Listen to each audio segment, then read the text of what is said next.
If you just now tuning in, hit the like, hit the subscribe, and hit the bell. GMS fam, the green room. Let's talk about it.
Fam, the green room, what's going on? Welcome back to this side of the world, Minneapolis, Minnesota, with the funky lights in the background. How y'all feeling, man? I know it's been a minute. I haven't gone live. I didn't go live last week. I just dropped a couple videos last week, but we are here. If you can hear me, let me know. Am I sounding good? Am I up? Are my levels up? Are we good? Let me know if I need to fix it. Let me know if I am good in your ears. Pause. What's going on, King Lukey? What's going on, Justin? What's up, Nikki Love? What's going on, Glittery Bubbles? What's going on? I see y'all. I'm gonna make sure we are good off top to make sure this is sounding nice and swell for you out there. Let's see. Where we at?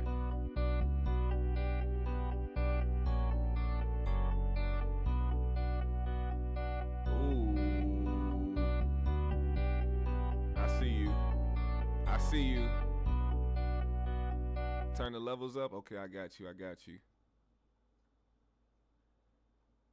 Let's see. There we go. Bombastic, very fantastic. Why does she keep going down every day? But I got you. We are good. We're turned up, right? We are turned up. The levels are up. All right, y'all. Look, so welcome back. I appreciate every single one of y'all, of course, as always. Make sure you hit that like button on the way in and do all your due diligence, man. Share this live as you are coming in here to join, man. GMS fam, I see y'all. CDT Beats, what's going on, man? Jan Wynn, what's going on? We have some things to discuss today. What's up, Steeler Lee? I see you.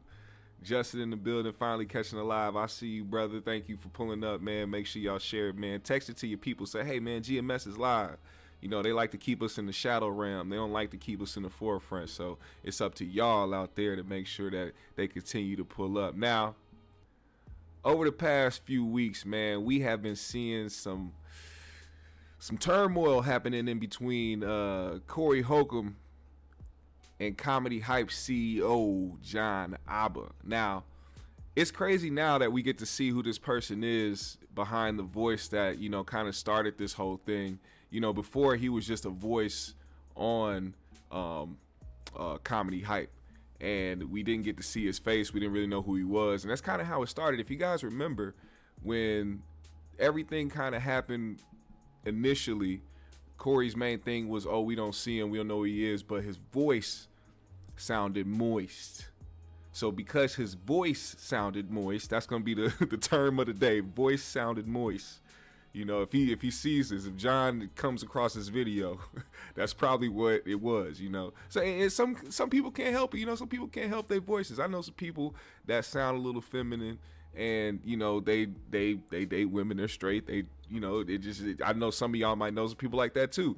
If you know the you know, one notable figure I can think of that people might know, Abba and Preach. If you guys know about Abba and Preach and their content, Preach is one of the most zestiest sounding individuals in the world. And if you didn't know who he was and you turned on one of Abba and Preach's videos and you heard him talk, you probably like, hey, this you would assume that this man might be, you know, of that variety, but he's not. He's married, and I think he's married, but he has a lady, and you know, certain things like that happen. Now, I'm not saying that John Abba sounds completely moist, but there are, you know, soft tones to his voice that kind of make him sound a certain way. Now, I'm just saying this just from being honest and being real about the situation. I have no hate towards anybody.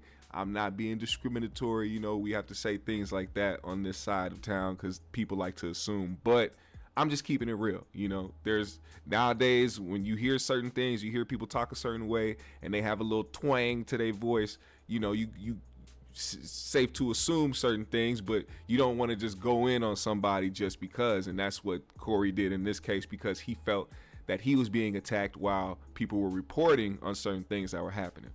Now, Comedy Hype kind of got a bad rap in the beginning because they were doing certain things that people didn't necessarily agree with.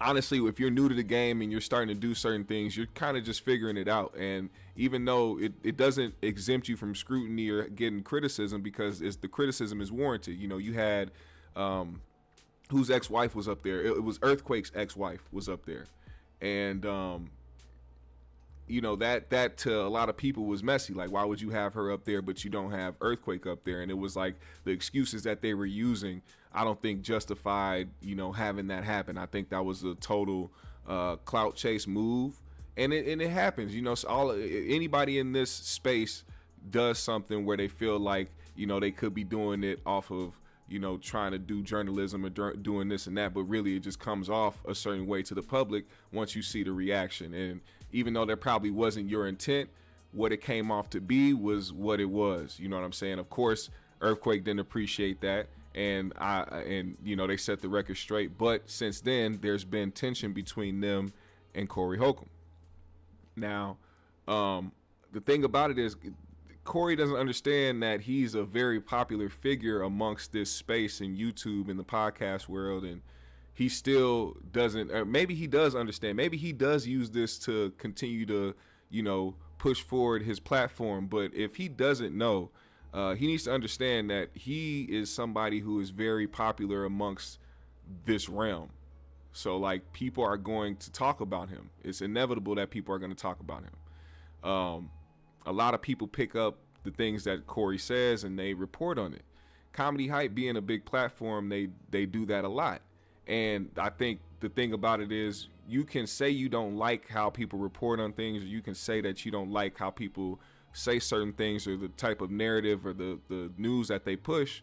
But at the end of the day, you have a public platform and anybody can report on your platform however they see fit. Now, it is a level of integrity that comes with that, and morals. Like, when I'm on here and I talk about certain things, I'm not trying to be malicious. I'm not trying to be evil. I'm not trying to, you know, to diminish anybody's character or try to make them look a certain way. I mean, when people do things and it's like, and it looks bad or it's hypocritical or whatever the case may be, and you call it out, that's just what it is. That's what's happening at the moment. Now, if somebody has certain tendencies where that continues to happen, then you can label them a hypocrite. There's a difference between speaking on a situation and dealing with a person and how they actually move. Now, when it comes to Corey in this situation, it's very easy for him to skip towards the whole you're gay and you're of this variety.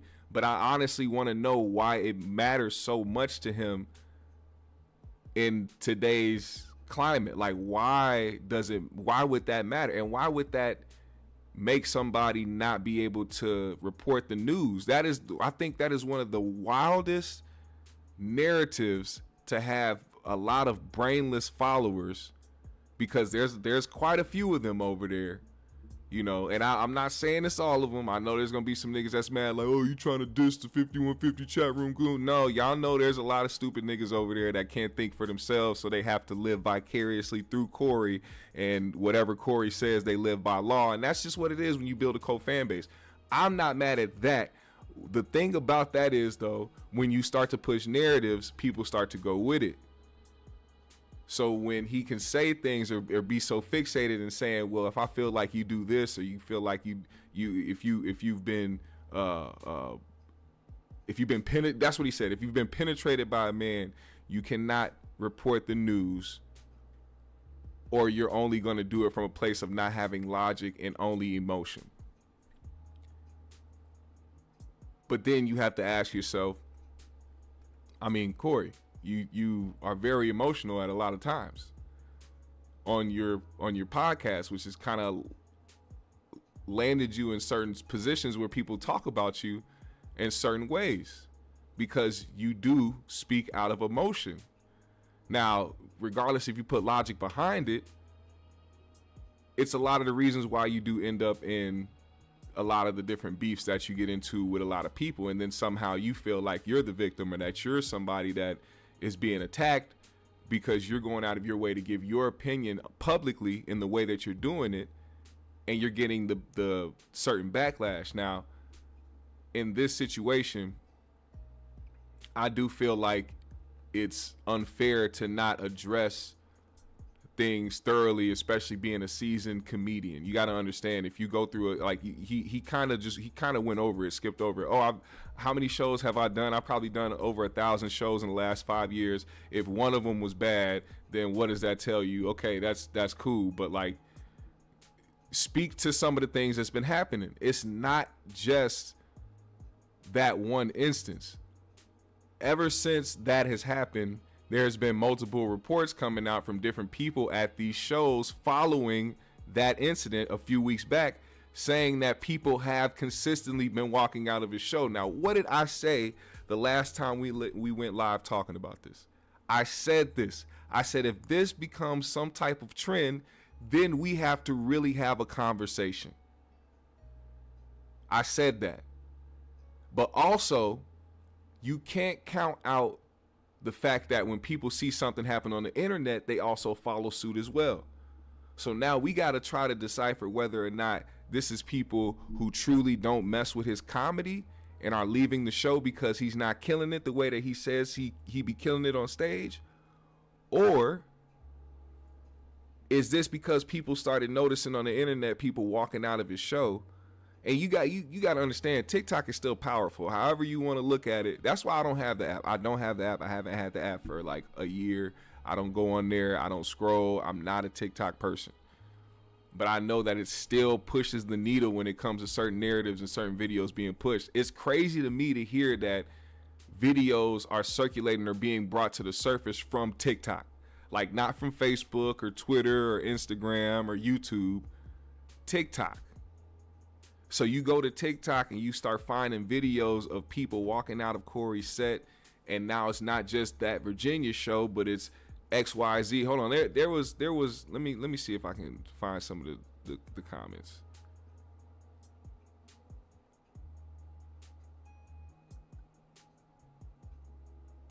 Someone who went to the Oakland show. It was an Oakland show. Here's a comment from somebody who said they were at the Oakland show recently. Nicole Moore, she said, went to the Oakland show. People were definitely walking out on him. He was dressed in a hot pink cowboy outfit. Like, that's kind of funny, but it's, you hear people saying this. You're saying that people are walking out of his set in other cities. Now, are you gonna blame Carlos Miller for that as well? Or can we honestly have a conversation about what's happening here? I don't know what's going on. Maybe that's just not the type of crowd that I don't know. I don't know. When you think about the mixture of comedians, you got Duval, Carlos Miller, Mike Epps, Country Wayne. You got a lot of people on a, like, that's the thing. I know they want to do the curveball thing. I know they, like, a lot of people like to use, and what I like to say, I'm not saying that other people use this term, but like the Bernie Mac effect, where you get the people before you who are killing it, they doing their thing, but then Bernie Mac come on and boom, left field and hit you with a whole bunch of shit, and you just dying laughing. It don't matter what he's saying. He could say some vulgar shit, he could say some wild shit, but the way he delivers it is gonna hit you every time. You can use that certain formula, but at the same time, it don't work everywhere. And it's not to say that Corey isn't funny or he's not a good comedian. This is just to say that maybe this isn't the crowd that Corey caters to. You know what I'm saying? That maybe it's not. And I see people, you know, people using oh, you know, this is the Paul Mooney thing where, you know, if you're not being provocative or if you're not disturbing the peace, you walking out. But these are black crowds. These aren't white people walking out because they're offended by black people going in on white people or some shit like that. Where you see in an instance where Paul Mooney is making fun of white people constantly during his set, and you see some white people stand up and get out. Yes, that probably fills his heart. God rest his soul. But when your own people walking out on you, people who even supposed to understand, even if they don't even come from the same situation, like, I don't have to relate to Corey's stories about certain women that he deals with for me to laugh at it, because it's the sense of humor of it all and the delivery of it all. You know, just being a comedian.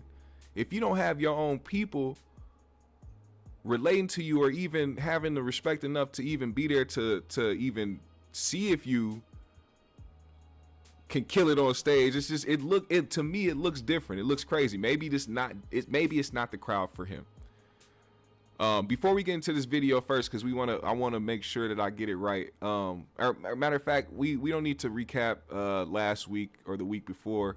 We can go straight into the response that that Comedy Hype had. But before we get to that, let me read some of y'all comments. What's going on, Jan Wynn? Nikki Love said, that is crazy because Don Lemon reports things and he's good at what he does. It's funny you say that because Corey did mention Don Lemon. He was saying that's why Don Lemon ran CNN, because he was emotional, and you know they want that type of individual in the media space. They want the people that are leading by emotion. But it's like, you can't say that and then be the person on your podcast sounding emotional when you talk about certain people. I don't think there's been a time, or even I can't count a time on one hand where Corey has spoken on a situation that he's heard about that's gone viral or that's got a lot of attention or is trending, where it doesn't come from a place of, oh, I'm gonna say something to either lightweight attack them or just fully attack somebody. To me, that's emotional. A crazy woman who you know likes to start problems walks out of a comedy club and you don't walk away, instead you muff her. That's emotional. You can't talk about people being emotional and certain things happening when people can continue to bring up instances where you're not practicing that yourself. If you're not practicing what you preach, I don't know how a lot of these grown men follow suit. But at the same time, just to shoot him some bells so I won't sound like a hater, there's no perfect messengers, only perfect messages. So it doesn't matter how hypocritical, and this is just me being real and honest.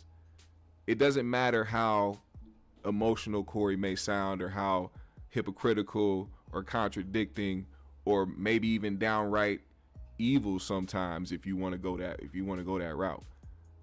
There are never any perfect messengers, just perfect messages. If he's saying something that makes sense and that can resonate with you, then I take it with you.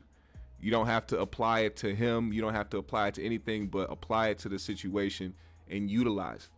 that's another reason why I think he's continued to be successful in his space. Now, I say that rant because I like ranting about shit. But anyway, so we lead to this point. People were walking out of shows. They got the videos up. People were reporting about it. A lot of platforms were reporting about it.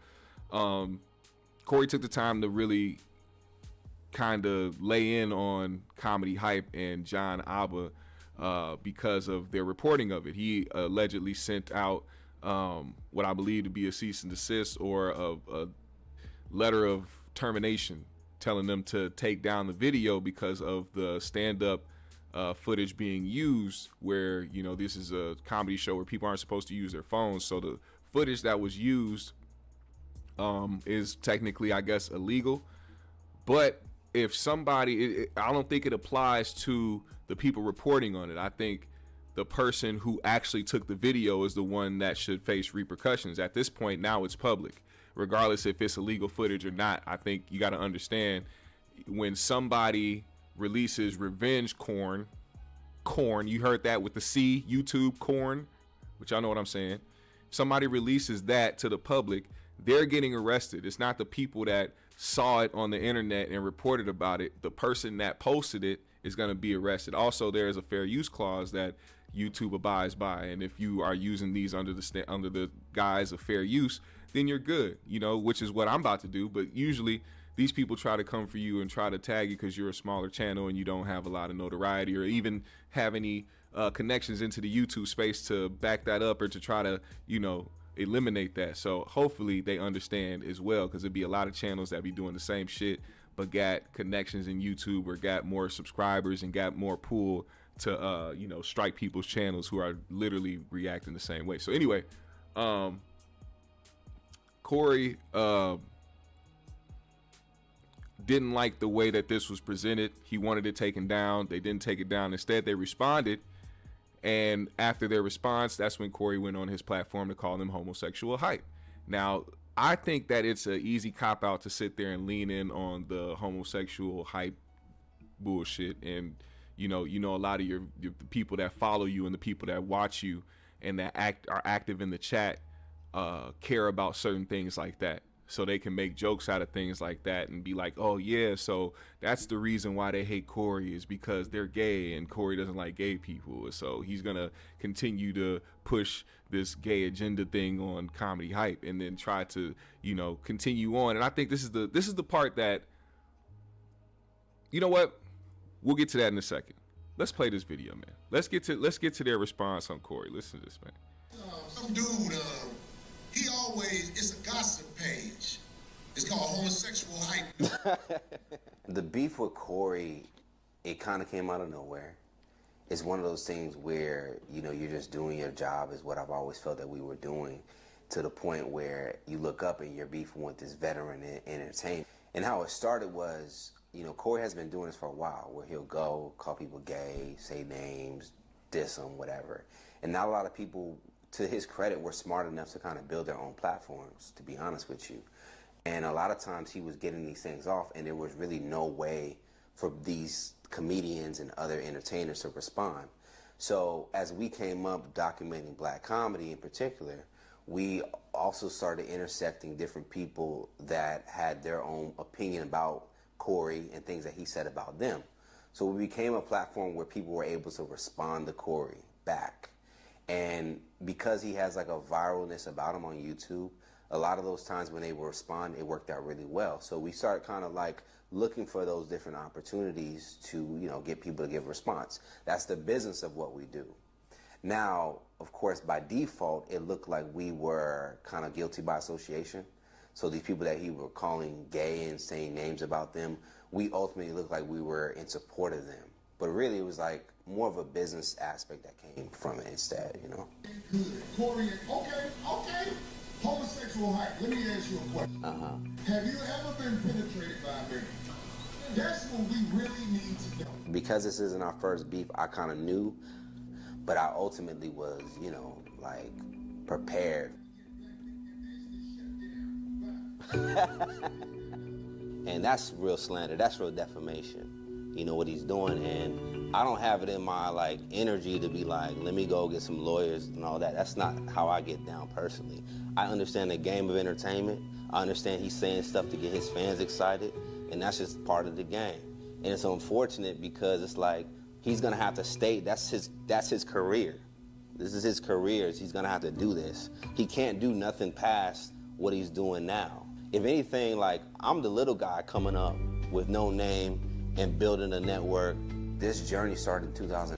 Now, that's something I want to speak on as well. Let me read some of y'all comments. Shout out to Bobby BK said Paul was a legend, of course. Rest in peace, Paul Mooney. Still Lee said, could it also be that in today's society, more people are more sensitive to his comedy than maybe a few years ago when he was those peak powers? When he was those peak powers. I think you were trying to say something else. I think I understand what you're saying. Yeah, comedy, I think comedy has shifted, but at the same time, you know, just because you're funny to a lot of people now doesn't mean you're going to continue to be funny to a lot of people later on down the road. You have to continue to elevate your game, and you have to continue to progress in your field. You know, I talked about this as well, like, and not in particular to Corey. It was a whole different conversation. It was just about how people get complacent once they get to a certain level. It's like, you know, when you get a deal, you know, let's say you're a singer and you get a deal and you have a hit song, and now you feel like, okay, now that I have a hit song and I'm signed and I'm starting to get money, this is what it is that people want. I don't have to continue to work harder or try to progress my sound or try to elevate who I am as an artist. I can do this because people like this. And at the same time, you got to realize that becomes stale. People aren't going to stay there. Everything continues to move. Everything continues to shift. Everything continues to progress. Everything continues to evolve. So if you're not evolving with the time, see, this is another thing too. Like, I'm not a Drake hater. Although I've been championing Kendrick Lamar ever since the beef panned out, I am not a hater. Drake is somebody who is a perfect example of somebody who can continue to move with the time and continue to elevate and continue to progress as he gets more into his career. That's a perfect example of what I'm talking about. He didn't just stay at So Far Gone. He didn't just stay at, you know what I'm saying, these different levels of his career that people really love and adore. He continued to elevate or try to find ways to stick with the times. And I think that is something that is important when you want to move in those spaces. Like, Corey is somebody who should be, I believe, touring with people of his age group, or you know what I'm saying, or the people that have had the same longevity in comedy. Like, he should be traveling with the OGs. You can't mix the young crowd with a Corey Holcomb. He's not going to translate well, I don't believe, in a lot of those cities. Now, not to say that he hasn't been killing it in a lot of cities. He could have, but I also haven't heard about that. We're hearing about the times where people are walking out and not saying nothing. I bear to ask the question to the chat, or if anybody has seen anybody on the internet, have you seen anybody talking about Corey Holcomb's set being good and him killing it while on Weed and One's tour besides Corey mentioning it? Like, take Corey out the equation, him saying that he's killing it on tour. We can believe that because we believe that he's a funny comedian. But have you seen anything from anybody else saying that Corey has been killing it?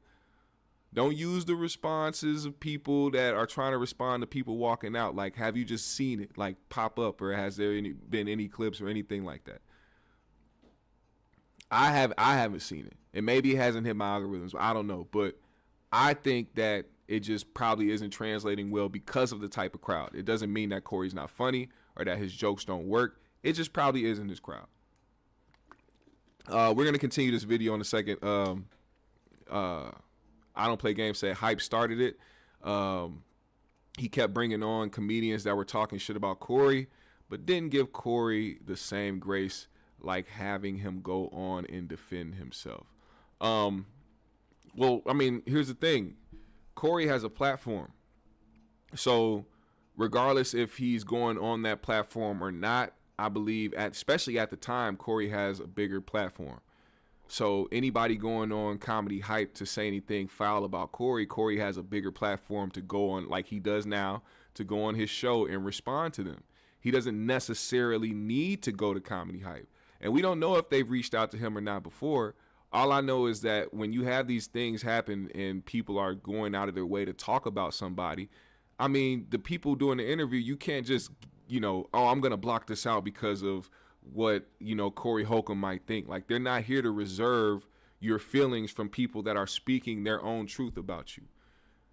You know what I'm saying? They're a news site. They're a media news site. So when people talk about things, they can't be biased in that way. Even if they like Corey and his comedy, you can't just be like, well, I like Corey, I'm going to scrap that part out.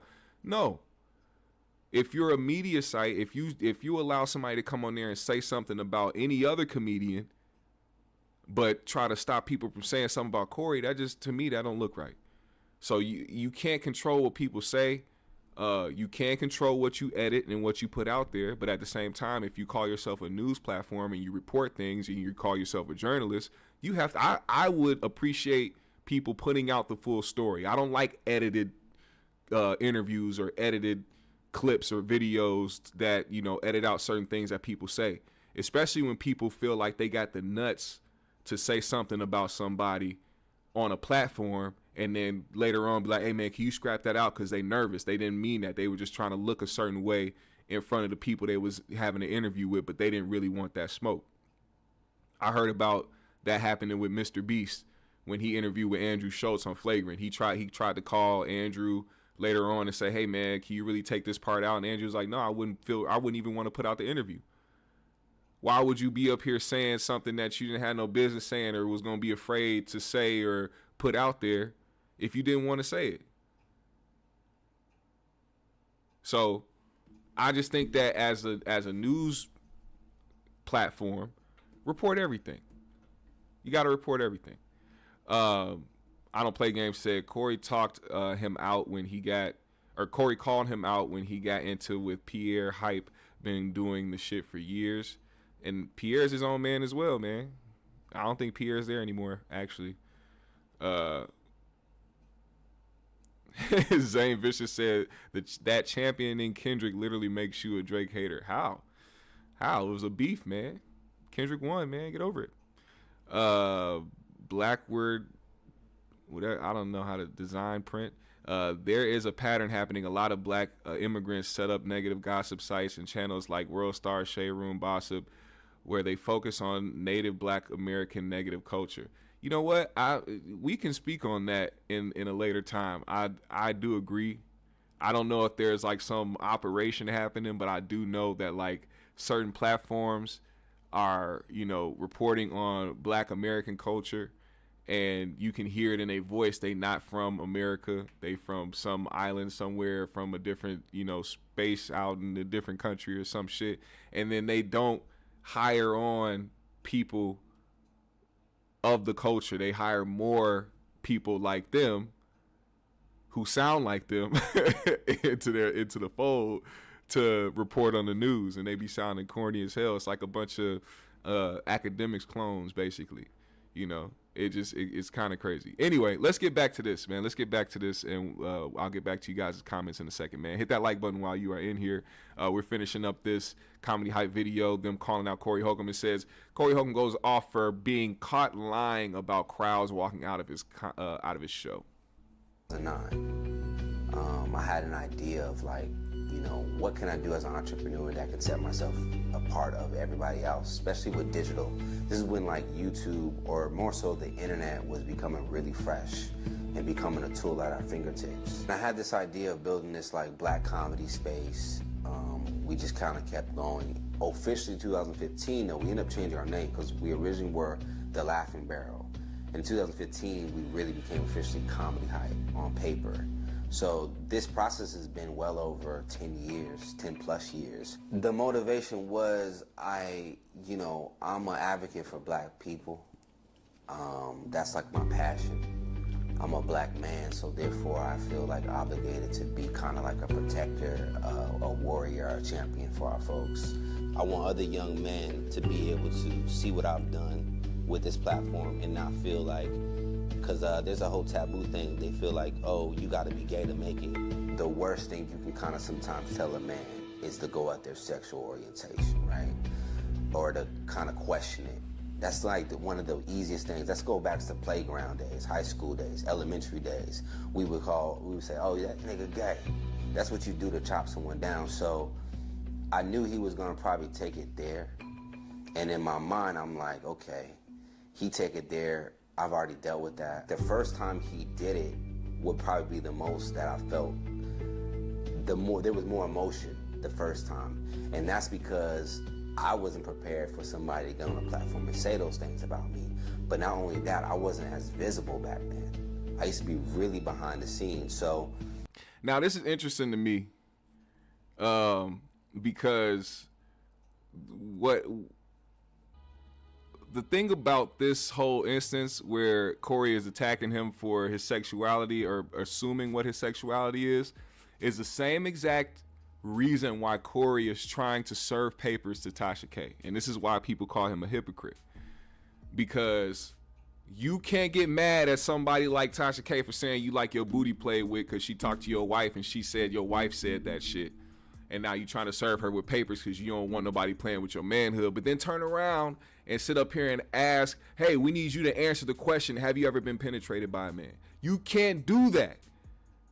I mean, you can, but then don't get mad when it's used against you. Don't start filing papers and start trying to serve people in different states and shit because they talking about your manhood. You don't like your shit being played with, don't play with nobody else's, especially if you don't have no fucking proof. That's the crazy part to me.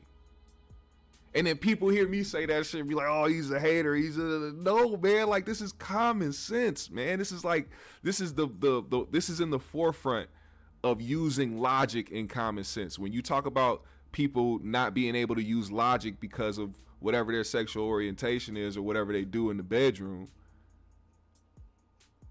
like I okay, but like what are we talking about? And then this is what I'm saying, like, you can't get mad at people for doing the same exact thing you do. And then you see, I already see the people start trying to bring up the differences. Y'all trying to do the red from Friday. Oh, well, that was different. Like, no. And then people be thinking that they started it. Corey had a lot to say about Tasha K during the Cardi B shit.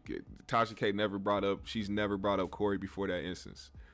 Corey definitely started it with Tasha K. As a matter of fact, it took her a while to respond to him.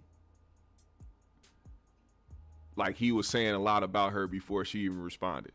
So her getting his family involved, this is stuff that you provoked. This is what I be saying. Like, a lot of people don't be paying attention. A lot of people do not be paying attention. And then you talking about somebody who, and I don't support Tasha K, fam. I don't like her at all. But if you know her style, like, that's the one thing I was saying, you can't mess with people that will go that far. This is a person that had a chance to get out of the lawsuit that she was in with Cardi B and paying however many millions she needed to pay. And she couldn't even do that. She couldn't even shut up. She could not shut up for a month before she got put back in the situation. Like, you talking about somebody that tries to go to the deep end and they interviewing people's security guards and maids, and you really thought that was somebody that was supposed to show you grace? Come on, man. Like, you gotta be smarter than that. And it's not even that you got to be scared of messing with somebody. You just got to understand, like, you don't want to play those games where somebody's going to reach out to people that don't like you. And in that, as a matter of fact, this is interesting to bring up because this is the time when that one girl from Detroit was trying to shop around her little story about Corey trying to get pictures out of her for some money that she asked for. Thank God it got to me in this platform before she got it to a Tasha K or a TMZ or a Baller Alert or the Neighborhood Talk or a Shade Room. Thank God it got to me. Because if one of those platforms would have heard her say she got mentally scraped, they would have said, hey, just take away the mentally part. We'll just say you got scraped. Was there any time that you and... No. They would have ran that story rampant. They would have showed the pictures of a whole car and being rammed into a house and shit. They would have showed all the DMs. They would have showed everything, and they would have been in some malicious light where they were trying to get him to get up out the paint. Nah, thank goodness it reached over here so that we can poke the holes as necessary in the story and get that motherfucker up out of here. Because you don't see that story going nowhere else, do you? The little old GMS show over here with the little subscribers. Don't nobody know nothing. But made sure to get somebody up out the paint who could have really tried to do damage to this man's career. You can't go around saying that's another thing that I was saying about the Christina Payne thing. The woman that he muffed. She tried to go along with that story. She tried to double back. She tried to double back, tried to make it seem like he was some type of predator. Oh, he tried to sneak into my room. Oh, did he? Or did he just text you and say, hey, can I come up there and smash? And you said no, and he left it at that. You can't call that somebody trying to force their way into your room. She said that. And I honestly hope he uses that clip in court. She tried to make it out for him to be some type of sexual predator or something like that. Try to say he forced himself or tried to force himself into a room, but then gonna say, well, he called me and asked if he can come up. And I was like, no, I'm not with it. And that's where it ended. You can't frame it that way.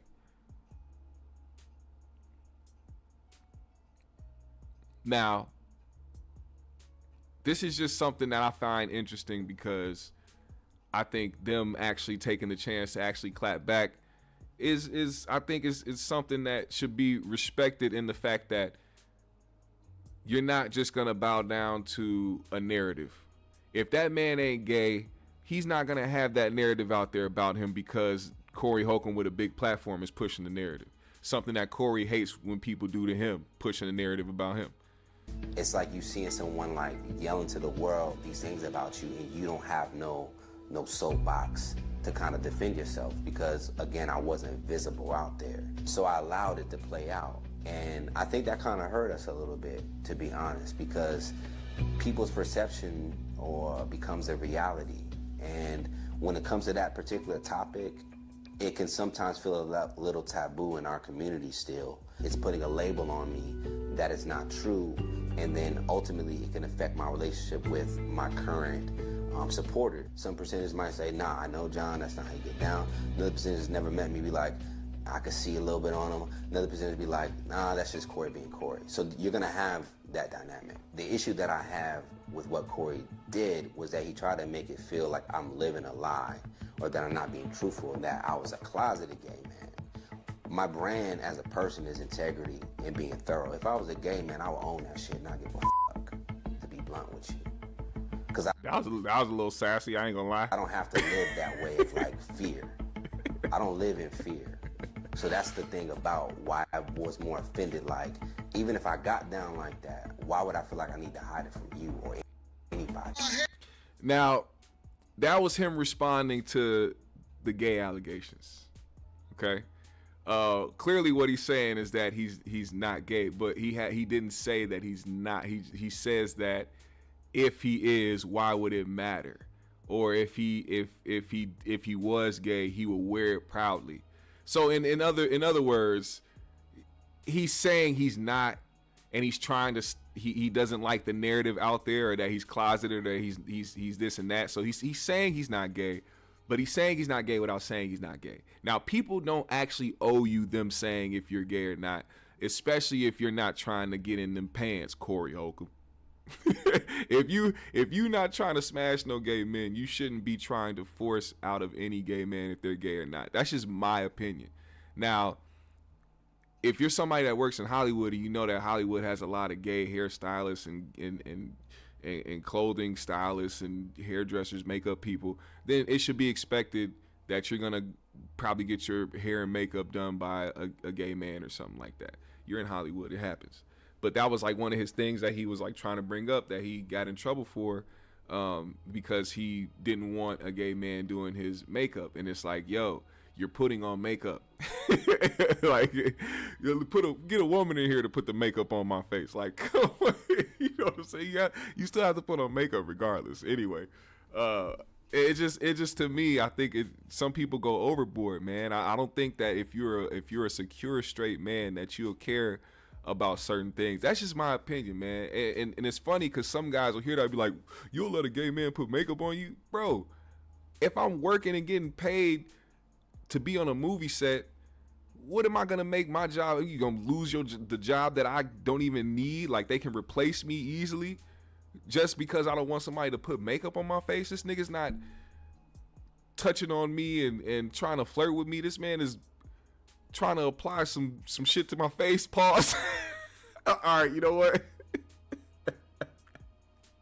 Applying some shit to your face sounds crazy. All right, you know what? All right, I understand, Corey. I understand. I get it. I understand now. Hey, I'm like, damn it. I feel like Lethal Shooter right now. I understand it now. It makes sense. Never mind. Scrap it. We're not going to talk about that. We're going to let that go. Anyway, listen. The main point is, okay, he has been alleging that this guy, John Alba, has been gay for a long time without any confirmation. And honestly, if it was anybody else, you know he'd be pissed. All right. Now, after they published this video, which you can go watch the full video over on Comedy Hype or Hype Plus now. They're not called Comedy Hype anymore. They're called Hype Plus. And you can go check that out. Also, I just want to point this out. One of the videos that I did regarding Corey talking about Comedy Hype, I seen Pierre in the comments responding to people. And it's interesting that he's responding to people in those comments about certain things that people are saying. I don't know what is triggering him. Or maybe he just wants to, like, you know, do it to boost the algorithm. I don't know. But I see it. I peeped it. We probably, you know what? Let me go. Y'all want to see them? Y'all want to see these comments? Let me go to the video and see if I can find the comments, man. Because it was interesting what he was replying to. And I think that a lot of the things that he was saying or replying to was kind of like I don't know what you want to call it. I don't know what you want to call it. We're gonna see. I want y'all opinion. I don't want to push a narrative. I'll tell you my opinion, but I value y'all's as well. Let's see. There's a lot of comments in here, man.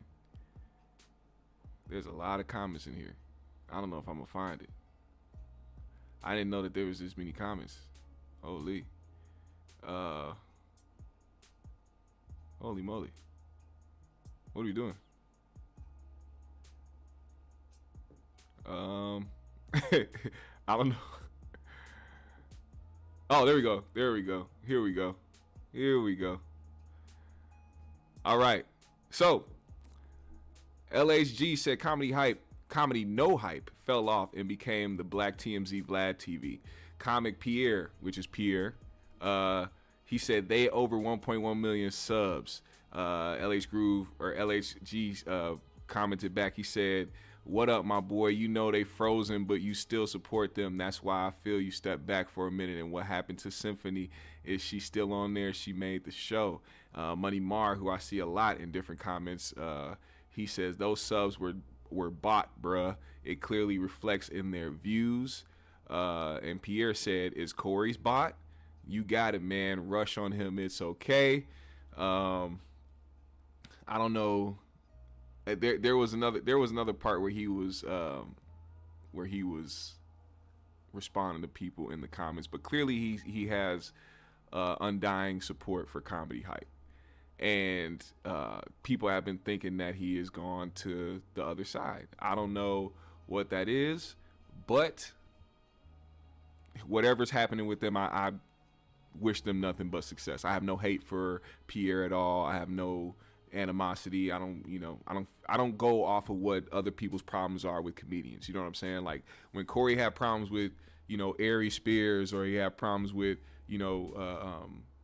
Earthquake, or, Pierre. Like I wasn't the one that's like, oh yeah, 5150 Pierre's a bitch. Oh, he's moist. Like that follower mentality, especially when you a grown ass man, is kind of crazy in my opinion. You never call yourself a leader or alpha male if you if you over there cheerleading for another nigga just because he said something on the podcast. You can support him, you can be a fan, you know what I'm saying? But like going based off of people's word, man, I think that just looks crazy to me. I think it looks wild to me in certain instances. But here's the response. Last Wednesday, we released a report where fans in Hampton, Virginia were reportedly filmed walking out of Corey Holcomb's performance at the Weed and Ones. Oh wait, this was okay, never mind. Don't pay attention to that. Pay attention to this. This is Corey's response. So now we got Corey's response to what Comedy Hype said. This is what he had to say. If Corey isn't great one day, how many shows have I done in the last 5 years, I think? Shit, it's 52 weeks in a year. You've done at least 300 plus. And you never. I do comedy clubs, and we do 3 shows a night sometimes. So let me just say this. In the last 5 years, I've done 1,000 shows. Easy, 1,000 shows. Now, let me tell y'all something. If I do out of 1,000 shows, one that don't go great, you have to understand, the people who have issues with me, thanks, brother. The people who have issues with me are going to promote, out of 1,000 shows, the one that might not go great. Hey, maybe Corey ain't funny, whatever it is. But this is the problem I have with the internet. A lot of people do not want you to know who they really are. I'm talking about the people who lie and say they are news reporters. They don't want you to know who they are. Oh, you mean the ones that just have their voice on it and they Well, never show there's some, they don't show their voice, but after a while they get bold. I mean, you only hear their voice. Right. After a while they get bold enough to show their face because they want the shine. They want the clout. But when you ask them a simple question that shouldn't be hard to answer, they talk around the question. There was a question I posed to someone named Homosexual Hype. That's who I'm talking about. I'm talking about Homosexual Hype. That's who I'm talking about. Now, if you answer to Homosexual Hype, that's already a strike against you. But Homosexual Hype has not answered the question that we at 5150 Show pose, because this is what I want to ask y'all, Darlene and Craig. If a man has been penetrated by another man, or has penetrated another man, or any throat activity with another man, listen, any physical, can that man give an accurate news broadcast? Or will it be an emotional nightmare? I'm asking your opinion. Can a person like man who has man-on-man relations, can they give an accurate newscast, or will it be full of emotion? if he's a true professional, I don't see why he couldn't. Mm-hmm. Right, so your opinion is a man can get hit raw and still give accurate news to the people. Sure, I don't see why not. That's interesting. That's an interesting question. See, I don't think you can. I think if you have been hit raw by a man, or if you've hit a man raw, your emotions lead you. And then you might have an issue with somebody and you'll be like, what's your issue with that person? You're not gonna have the courage to tell. Right. You're not gonna have the courage to tell because you're led off emotion. There's no logic in you. You perpetrate logic. You perpetrate logic. You perpetrate logic, but the truth is, when you have been penetrated by a man or have penetrated a man and you're a man, you cannot lead without your emotions involved because there's something you're ashamed of. Now, men who not ashamed of how they get down, they might have a better chance of saying who they are and what they do. But when you don't have the courage to say who you are and what you do, you cannot be honest with the people, especially if you claim to be giving news. I honestly don't know how those two correlate. I'm gonna just be honest with you. I tried to see it. Even Craig tried to explain it. He had a kind of a hard time trying to explain that. I don't understand the correlation. Are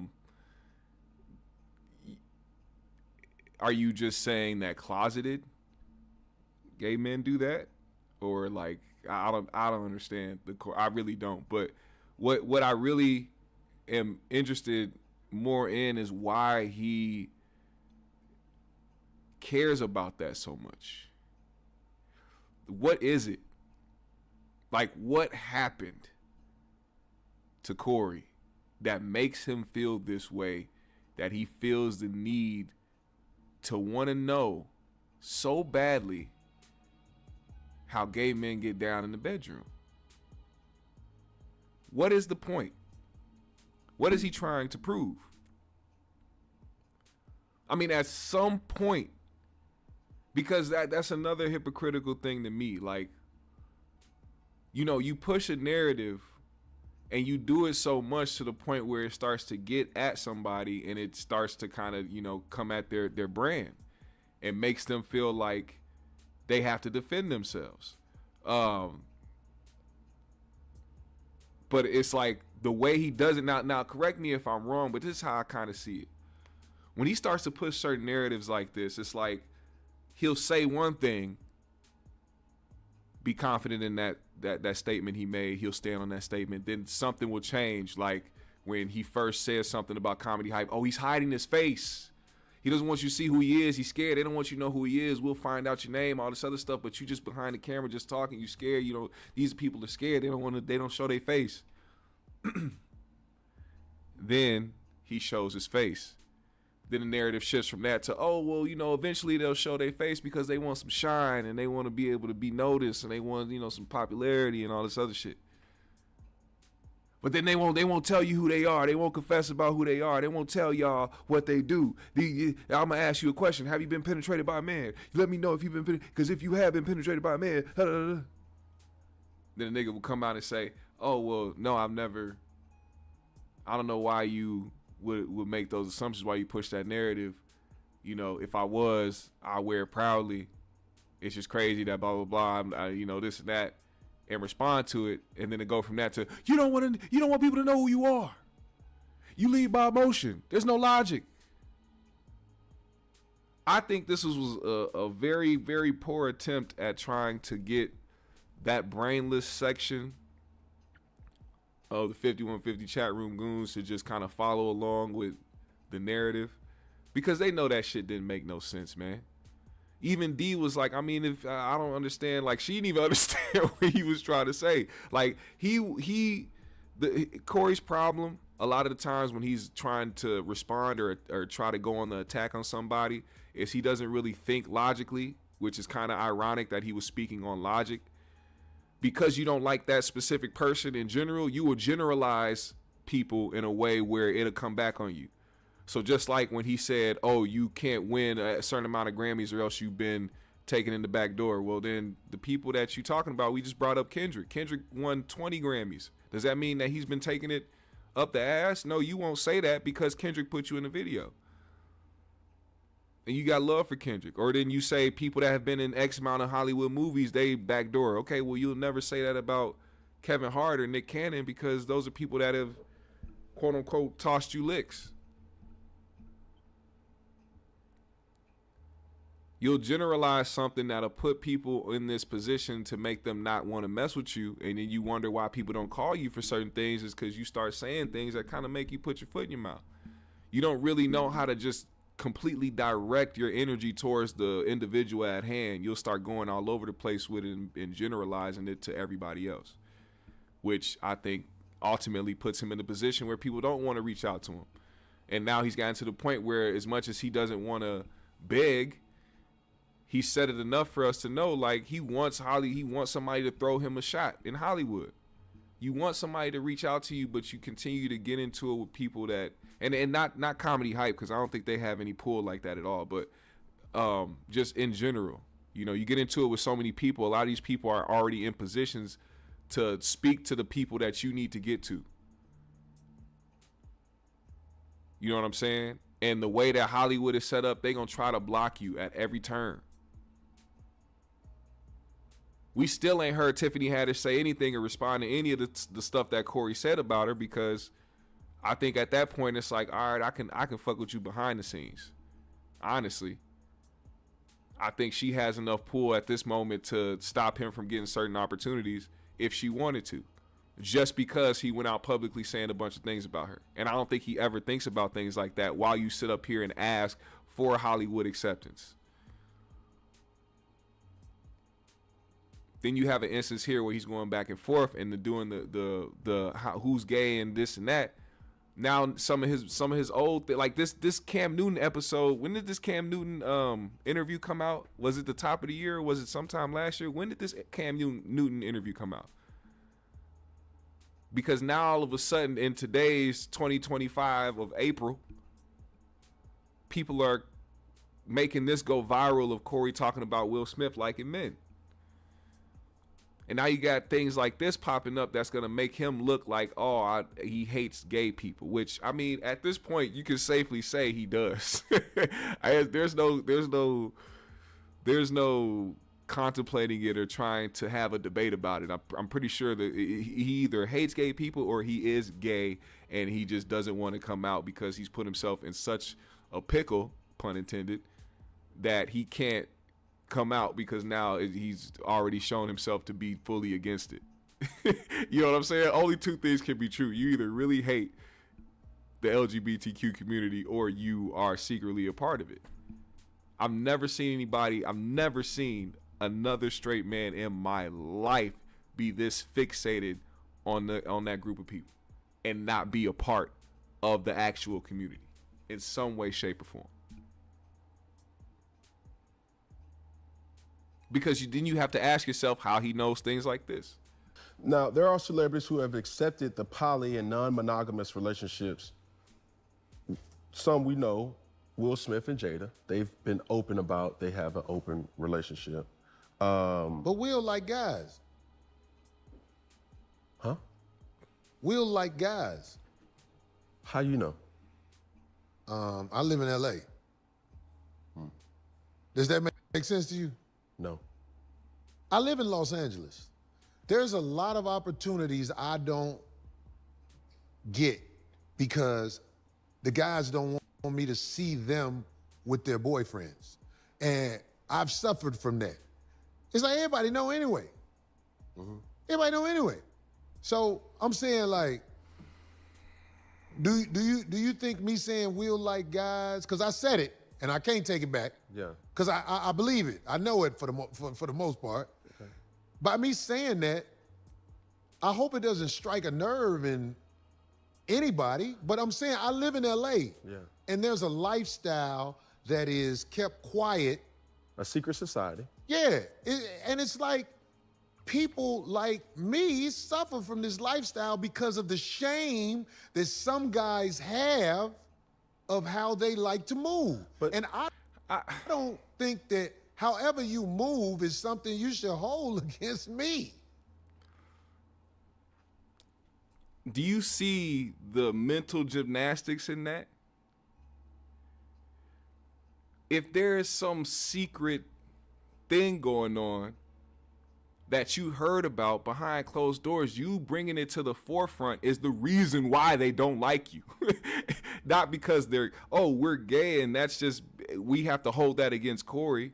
No, it's because you like to say the quiet part out loud and think, I hope you're not offended. You like to tell people's business that's not anything that they've ever released to the public. Not one time have we ever heard Will Smith say he was gay or like, man, you can assume he does. That's cool. A lot of people assume that he does. Okay, cool. But putting that out there to the public as a fact because you heard about it in Hollywood is the reason why people don't mess with you. And then on top of that, he probably caught wind of this when the interview happened, but didn't pay attention to it. Now that it's going viral and different platforms are picking it up and showing it, he could get at you about this. And Will has enough money to not even give a fuck about his lawyers or anybody that needs to come serve you or spend time in court. He don't even need to show up. This is an easy defamation case. Easy. Do you think Corey could recover from Will Smith putting a lawsuit on him? Be honest. Regardless if Will takes it in the butt or not, do you think that Corey won't take it up the butt further legally? Let's talk about it. What do you think? Would it matter if Will was gay then? Do you think in Corey's mind, if he found that lawsuit to be put on his front step, do you think that he would give a damn about whether or not Will Smith was gay? No. He would immediately think about his future. I am in the hole. Pun intended. No Diddy. He would find himself in an exact situation that Tasha K found herself in while people are actually equivalating him to the male version of Tasha K. Then you call somebody gay and you can't prove it. See, that's the part right there. Zane Vicious says it's not defamation if it's true. You have to prove it's true. How are you going to prove that it's true? How are you going to prove it? And who's going to prove it? There can't be a hearsay. There has to be actual proof. When you deal with defamation, Will has, like I said, Will has never publicly come out and said he was gay. So the fact that it's out in the public, that's defamation. Your defamation of character. Will could be getting his cheeks clapped right now as we speak. He will win that case. Cold slide into home base with no catcher in sight. Do you know what I'm saying? Y'all gotta understand, man. Like there's real logic behind this shit. I'm not going out of my way, especially on a public platform and being a public figure such as Corey Holcomb, saying these things, knowing that these people can literally put my life in their hands. Now, speaking of having lives in your hands, Cassie Ventura has Diddy's life in her hand currently. And she's going to display the control that she has once it is time for his trial in May. She is going to testify against Diddy during his trial. Diddy right now is he's in a lot of turmoil. Diddy is in a situation I don't think he can find himself out of. But nonetheless, Diddy's ex-girlfriend Cassie Ventura will testify at his sex crimes trial under her own name. On April 4th, federal prosecutors filed a preliminary statement for the upcoming trial in the United States District Court for the Southern District of New York. The motion gives details about 4 witnesses who plan to take the stand during the trial, while 3 of the alleged victims will testify anonymously. Cassie will not. The government currently expects the victim 1, victim 2, victim 3, and victim 4 will testify at trial. The motion reads, victim 1, redacted. She is prepared to testify under her own name, victim 1 being Cassie. Victim 2, 3, and 4 have asked that their identities not be revealed to the press or the public. Cassie was identified as victim 1 through court documents, which list her as the person Diddy assaulted at the Intercontinental Hotel in Los Angeles in 2016. Video of the incident was released to the public last May. The Bad Boy Entertainment founder's trial is expected to begin on May 12th. Also, just to follow up with what's going on and what he's actually being indicted for, following a third superseding indictment that was filed on April 3rd, Diddy is now facing 1 count of racketeering, conspiracy, and 2 counts of each of sex trafficking and transportation to engage in prostitution. Since his arrest last September, Diddy's legal two has been calling into question the now infamous video of Diddy striking and kicking Cassie in the hotel hallway. They accused the feds of leaking the video and showing an altered version of the clip in order to get the judge to deny Diddy's bond. Diddy has pleaded not guilty to the charges against him.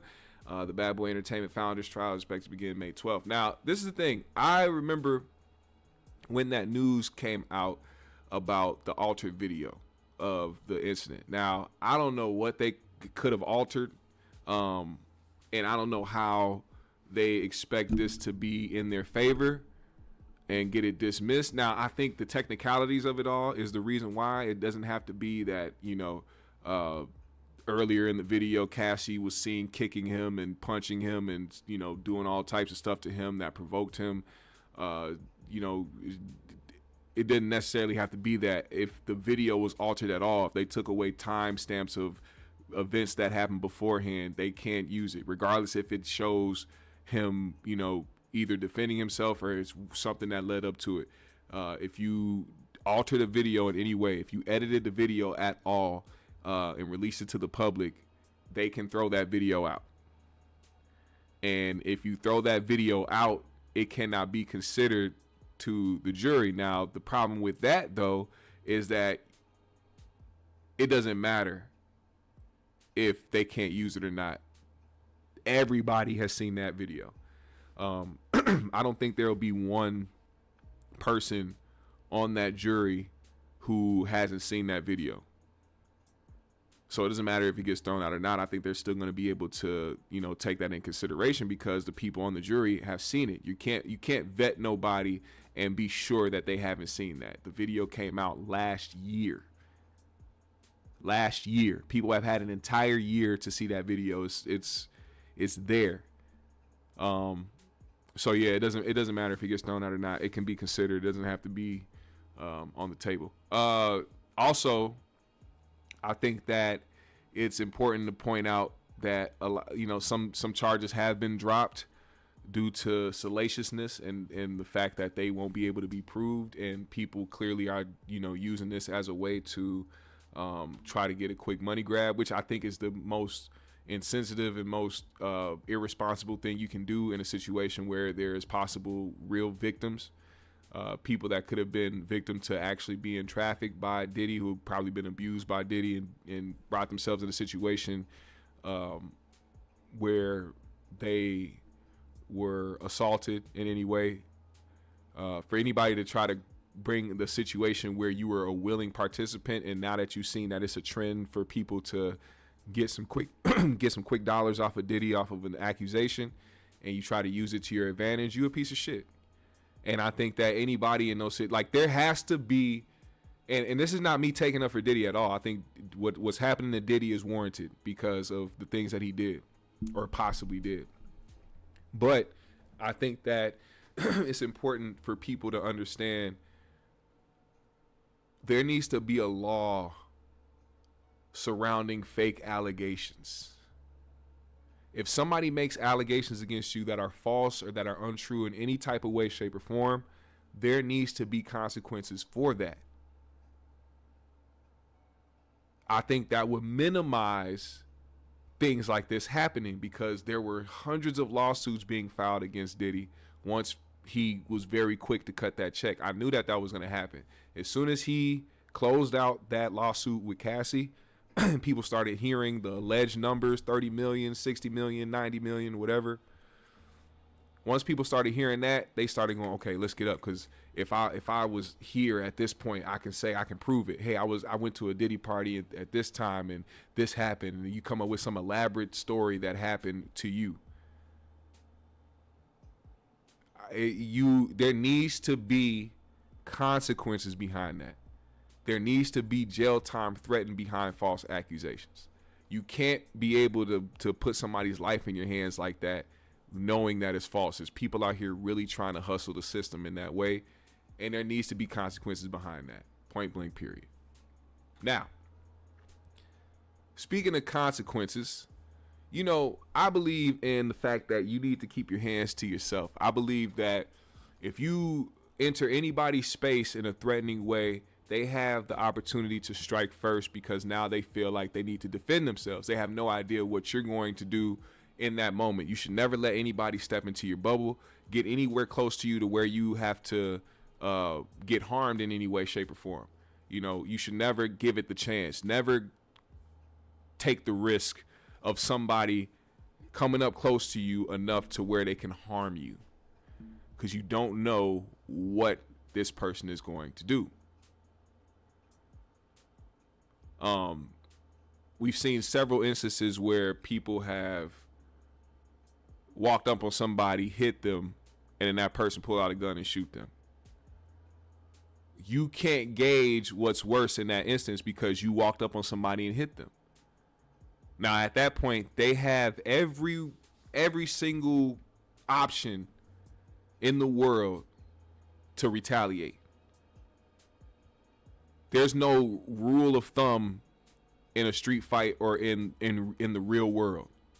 You walk up to anybody, put your hands on them, they could stab you, shoot you, kick you in the nuts, gouge your eyeballs.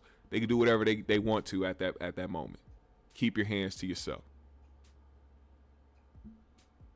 We have a situation where a young guy by the name of Karmelo Anthony, not the NBA Hall of Famer Karmelo Anthony, but Karmelo with a K. He's a young guy from I believe he's from Louisiana. Where did this take place? In Texas. So this happened in Frisco, Texas. He was arrested due to a stabbing incident where a young kid was killed due to an altercation between Karmelo and him. The kid's name is Austin. So a full police report has been released, allegedly, apparently. This was posted by Tariq Nasheed. I don't believe that he would post a fake report. But they're saying this is 100% self-defense. Now, this is the crazy part to me. We have the race baiting, bigoted, hypocritical, cousin smashing, mayonnaise drinking, cauliflower buffalo wing chomping Klansmen who always show the hypocrisy when the time comes. Because when it comes to self-defense, I don't believe they think that black people have the same rights as them when it comes to self-defense. Now, of course, when this story dropped, the first thing you saw was, oh, student stabs another student in the chest, student dies, and people are like, oh my God, this is black culture, and this is what they do, they're so violent. Then you start hearing reports that they were at a track meet, he went into a tent, these guys approached him, told him to get out the tent, and when left, he ended up stabbing one of the kids, and one of the kids died. Then you think to yourself, okay, that could be self-defense. Well, what happened? Let's hear about more of the story. Then you start hearing that these kids who approached him were known bullies at this school, or known antagonizers, people that thought that they had authority in the school. Now, this isn't something that is out of the ordinary when it comes to school. There are people who think that they run schools, people that think that they run the playground or run the yard or run the track or run the field or run the court, whatever it is that they think that they do, and that they have say over because they're the group of grown individuals who are supposed to be their teachers make them feel special. So they think that they can hold on to certain things like that. And in my opinion, I've seen this happen several times. I know some of y'all have seen this happen as well. If you went to school and you had white people at your school, they felt like they could tell you what to do. It's an authoritative type of trait that they hold on because they believe that they are the law, and they believe that they are people that can dictate what it is that you do. Now, the story goes, this man went in there to go into the tent because he knew people there, whatever the case may be. these twin brothers got up and tried to have him leave. They tried to forcefully, or they grabbed his bag or whatever the case may be. Things got physical, and this kid took out a knife and stabbed him. Now, you got to think about this as well.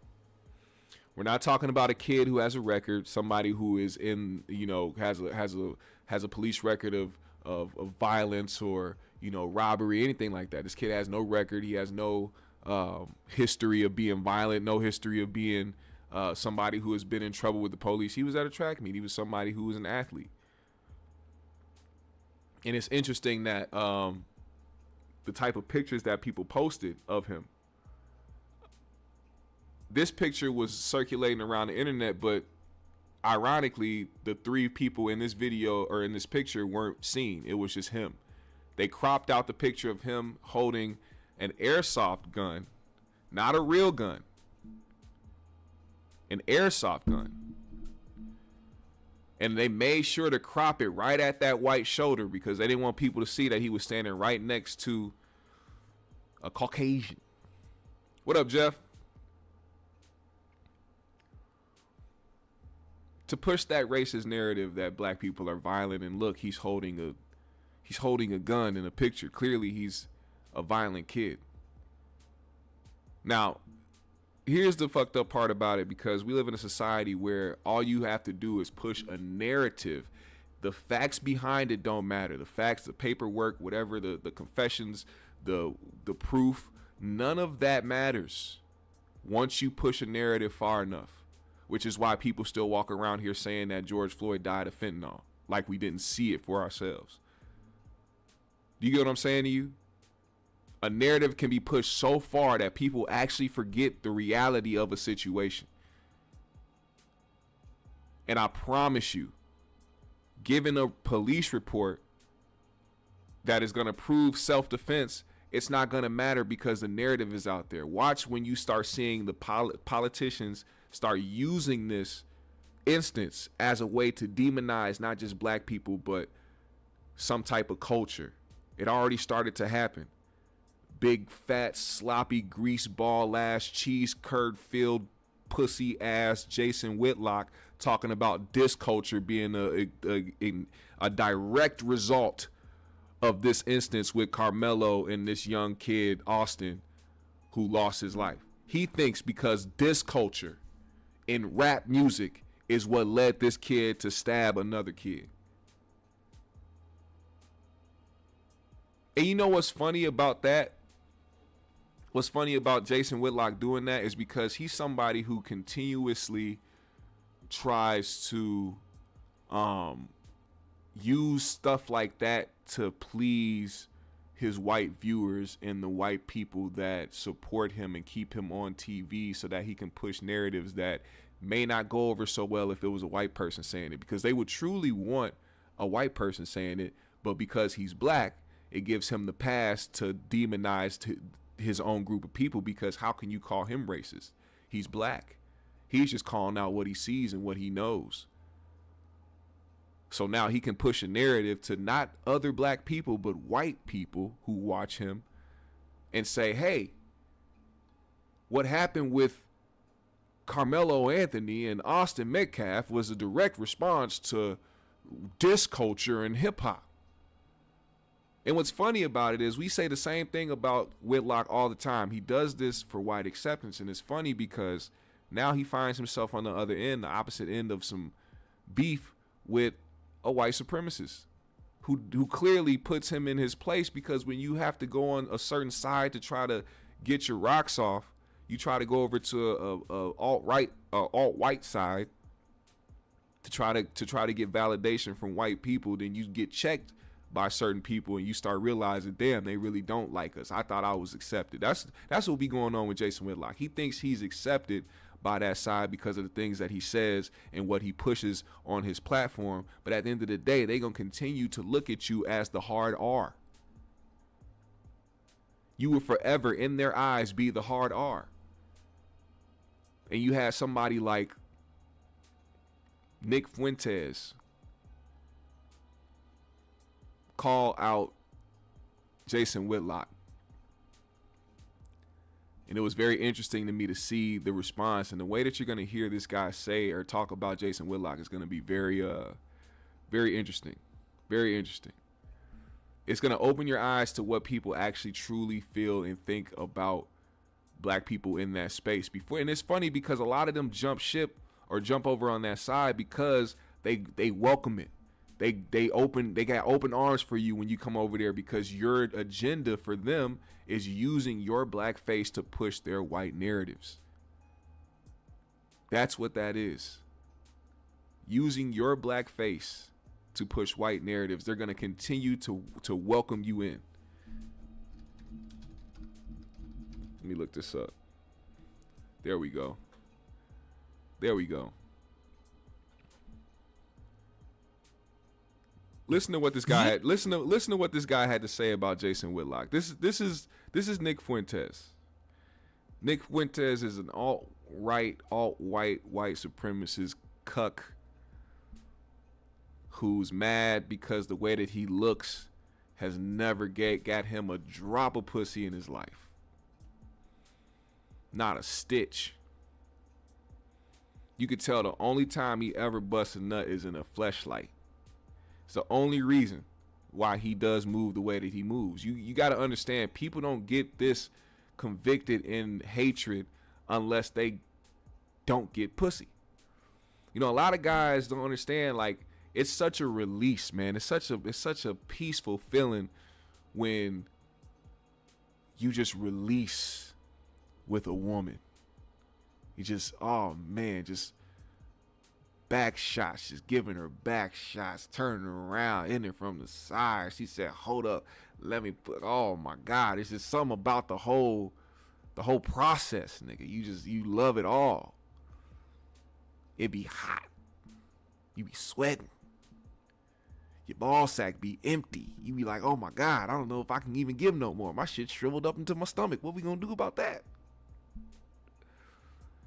Go ahead and pop a blue chew. He's never experienced it unless he paid for it. That is a very stressful life to live. But see, he had to go and remind Jason Whitlock that he was a token black guy in this space, and he's only being allowed to be in that white space because of what he says about black people. Listen to this, man. And by the way, you are a token. Hey, Jason, you're a token. You are in conservative media as a black guy that can confer upon white people the dignity of not being called a racist for having their views. You can gauge how racist a white person is by how they say black. And it's gauged on how much they emphasize the L. Black. Like they damn near throwing up while they saying black. Like, they hate us so much they get sick just by the sight of us or saying the name black. It sounds like they hocking up some mayonnaise. Black.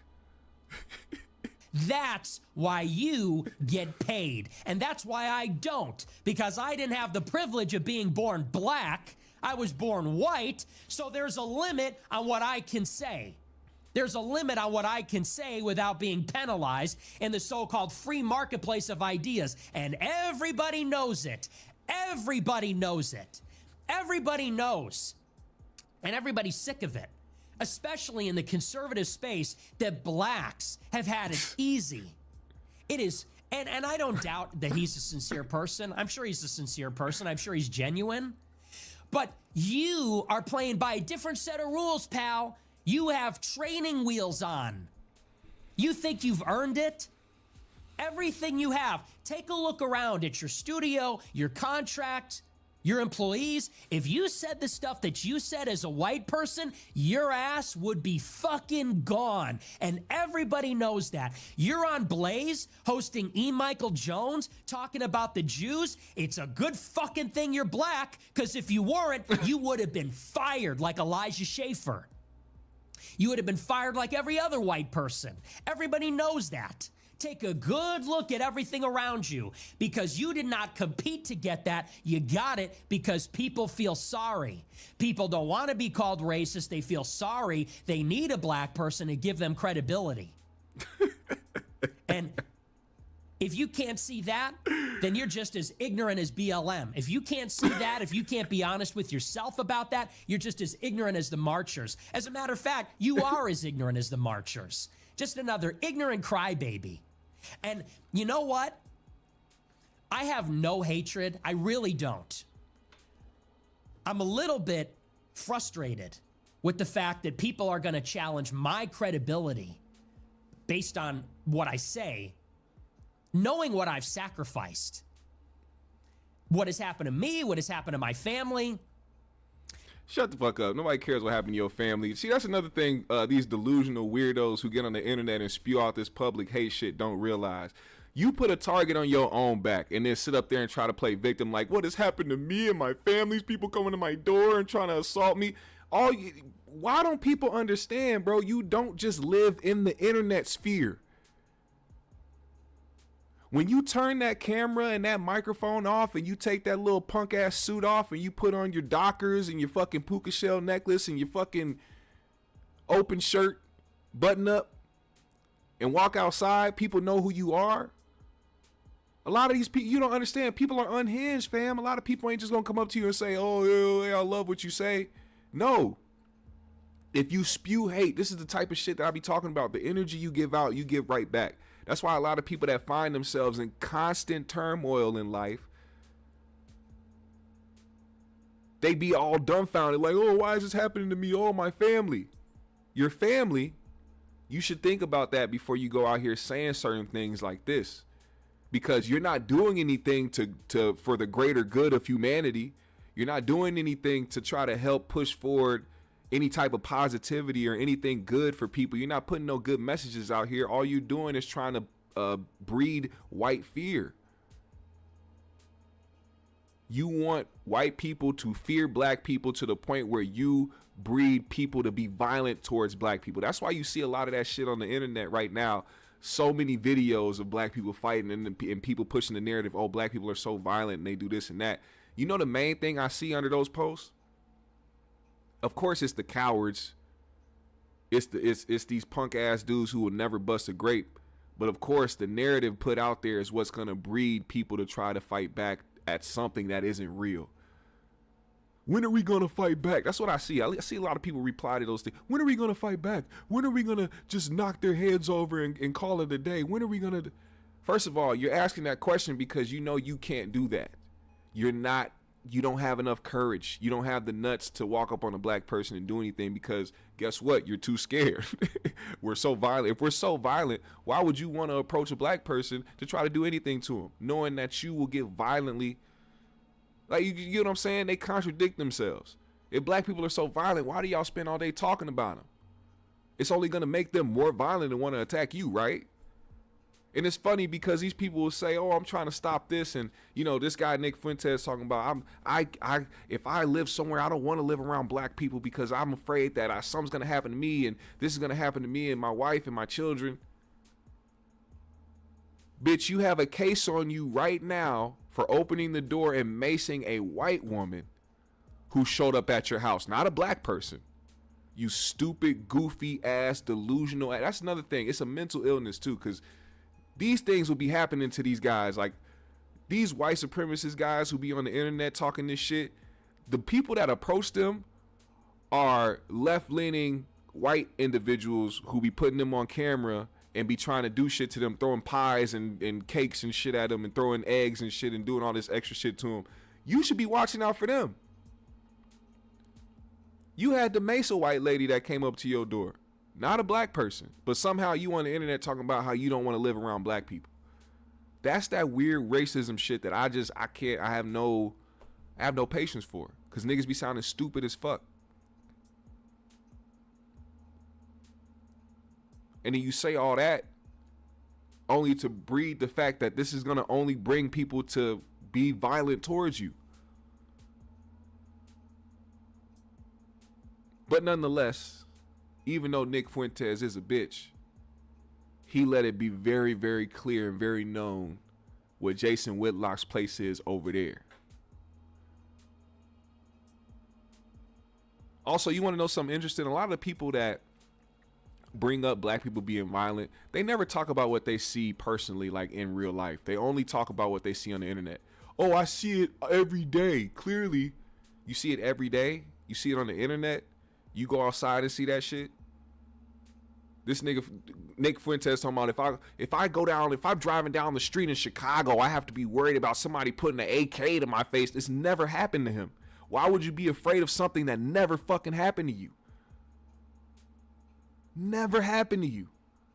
But you have to be worried about something that happens to other black people? The people that you hate? You see how fucking weird that sounds? You see how stupid that sounds? How are you scared of some shit that don't happen to you?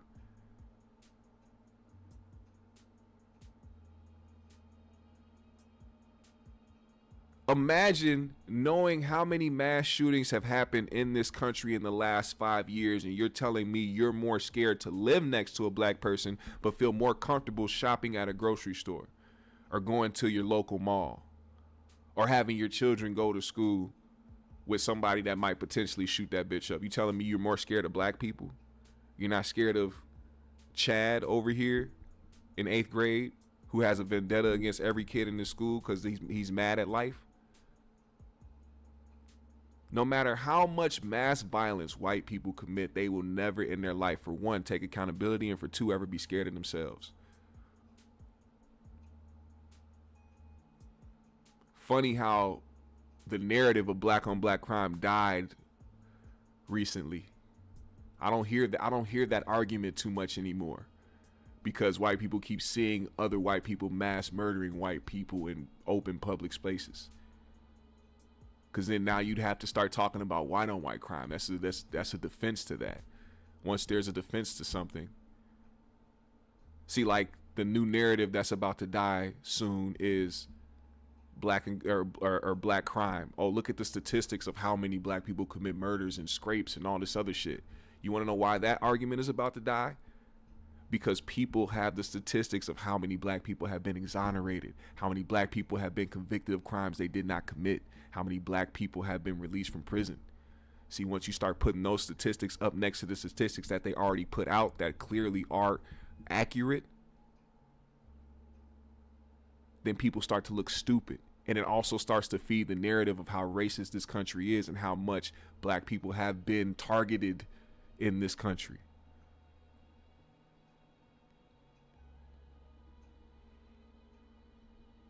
It's easy to put up some statistics about black people that show a bad side of a community that people clearly have had it out for years, for decades, for centuries. We're not talking. I mean, how do you know about the conversation of mass incarceration and the disproportionate amount of black people in prisons, and then in the same breath talk about how they commit more crimes, knowing that these statistics are taken from crimes that weren't committed by these actual people being convicted?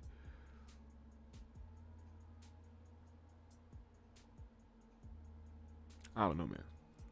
See, a lot of people think I come on here and just talk about fucking Corey Holcomb or some entertainment shit, man. Nah, if y'all stick around, y'all know we talk about some other shit that really means something, that really makes you actually think.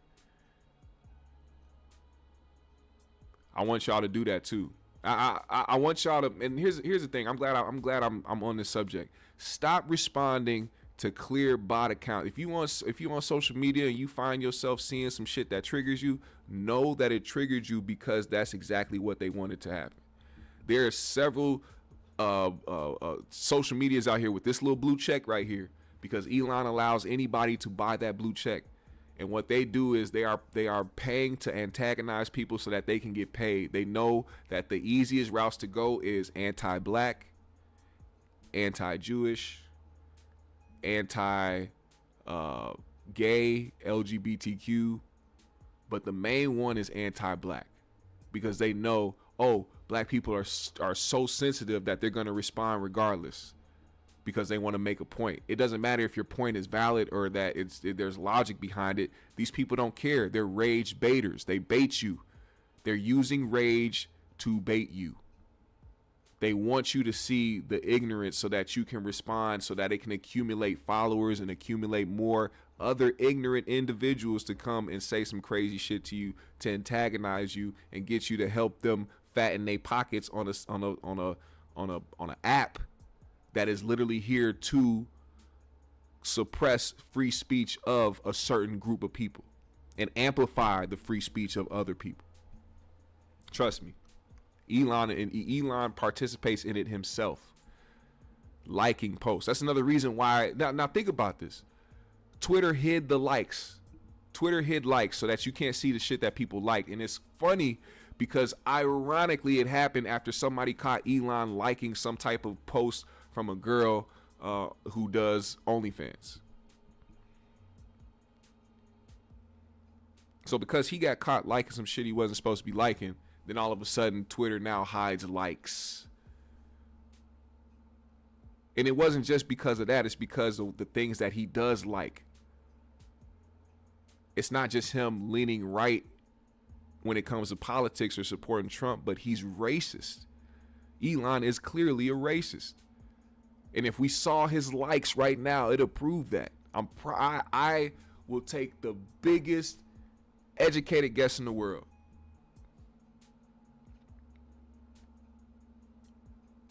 But you cannot fall in line with interacting with these groups because they want you to do that. They want to take you off of your square. They want to make sure that they antagonize you and make you look like the emotional, can't control yourself type of black person when we know damn well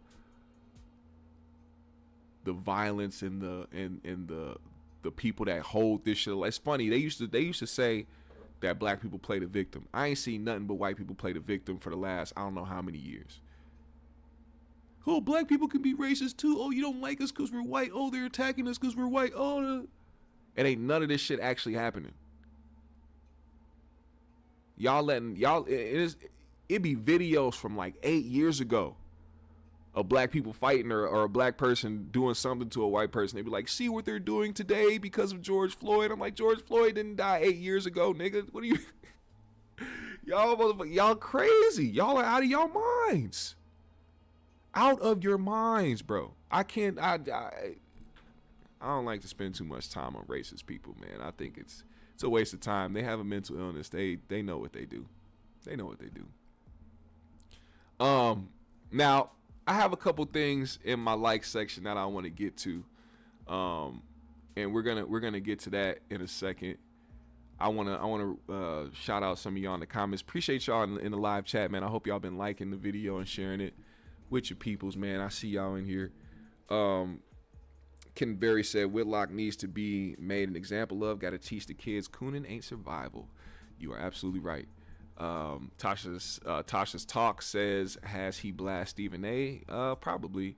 They've talked though. They had an interview together actually. I think they both, and that's what I don't understand too. Why are you sitting down with people that are known bigots and white supremacists? What are you trying to understand from them? I mean, they're gonna leave there hating you. What is the point of talking to them? You can't change. I feel like there's some black people out here who feel like they can change the minds of generational racists. It's like, no, like leave them motherfuckers in the dirt where you found them. There's no reason to have this conversation. We're not trying to bridge the gap with racist white supremacists. We're not trying to bridge the gap with Klansmen. Like, fuck them. They can die slow. I don't care about any of them. You walk around this earth hating people because of what they look like, nigga, you can cease to exist. We don't have to sit down and understand your point of view. There is no point of view, nigga. You are out of your mind. Fuck are we having a conversation for? Fuck you. Shout out to the people that participate in the chat. If you want to support the GMS show in a big way, you can hit the super chats. Also, you can hit the Cash App, which is in the description below. One of my moderators or one of my chat members, if you want to go in the description below and put the Cash App in the chat, man, and pin it to the top, I appreciate you. So we are getting to the like section. Let's get to the like section. As we were talking about Corey earlier, I just want to show y'all this video. It seems like Donnell decided that he wanted to go on his Instagram and troll a little bit. And this is what he did to respond. I think this was actually in response to the last thing Corey said last week on the 5150 show. Listen to this. What more do you want from me, Corey? I said I stopped. Corey, I'm saying you're one of the funniest people I ever seen. Like, the fact that sometimes Hollywood overlooks certain personalities doesn't mean that you can't stop living your dream, Corey, I know. In the world of underground comedy, God damn it, you reign. You have a fan base of people that love you the same way I love you.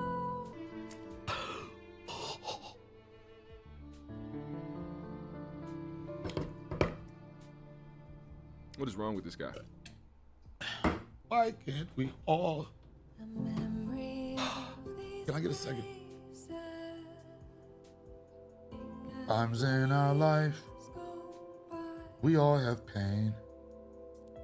We have sorrow.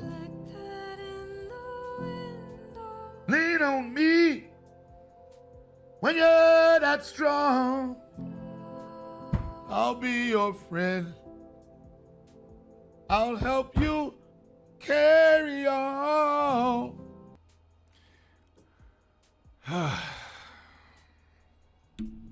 Listen, man. I get the approach. He labeled this "Me Finally Starting to Heal" Part 1. I have yet to actually hear a response in Corey in the challenge of trying to meet on stage. As a matter of fact, that's the poll I'm going to put up right now. No diddler. We're going to put the poll up. No diddly skooski.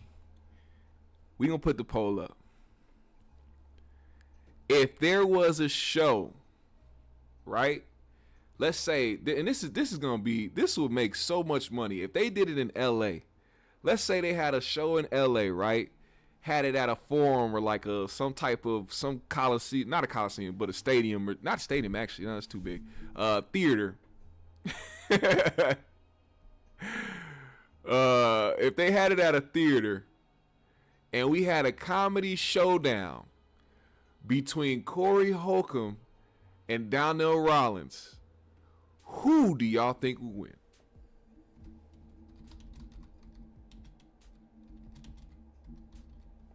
Oh, come on. There we go. Who would win a comedy showdown?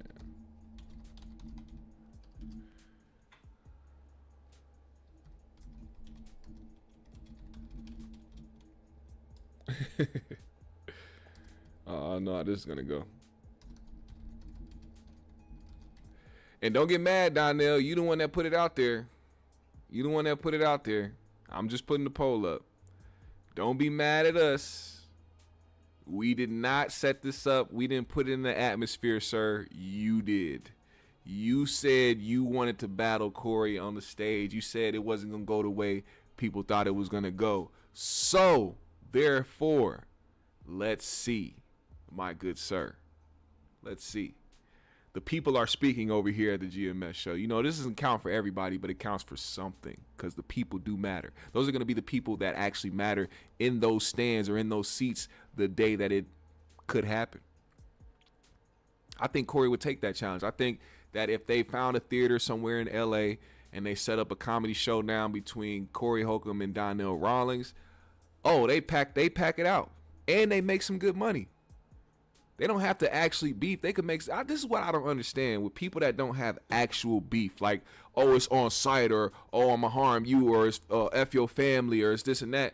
If y'all just bickering because you don't think he's funny and he thinks he's funny, yeah, man, do something that is actually gonna generate some funds for the both of y'all. You don't have the outlets you think you should have, Corey. I think you should start capitalizing more off of the situation. See, this is what he said last night too. He said, somebody said, oh, you made this much because you didn't cuss this much on the last episode. And he saw the difference in the money that he gets from YouTube. Also, holy shit. Did I just expose the truth? I told you. Now, I'm not the only person with a light bulb in their head when they come up with something genius or that they find out something or realize something that makes sense. I'm not the only person, But I'm also somebody who was never fooled in the beginning. See, Corey likes to tell people he don't get paid off the YouTube shit. I know y'all have heard that. I know y'all have heard that plenty of times. He always say, oh, I do this for the free, I do this for that. But for the people that actually do YouTube and actually are monetized and know how this shit go, if you are seeing ads while you are watching the 5150 show, they are getting paid from the show. And we are talking about people that have a constant, concurrent viewership of 10,000 plus people, as well as super chats, as well as cash apps, as well as likes and longevity over time. The episodes are getting 150 to 250,000 views a week. You mean to tell me?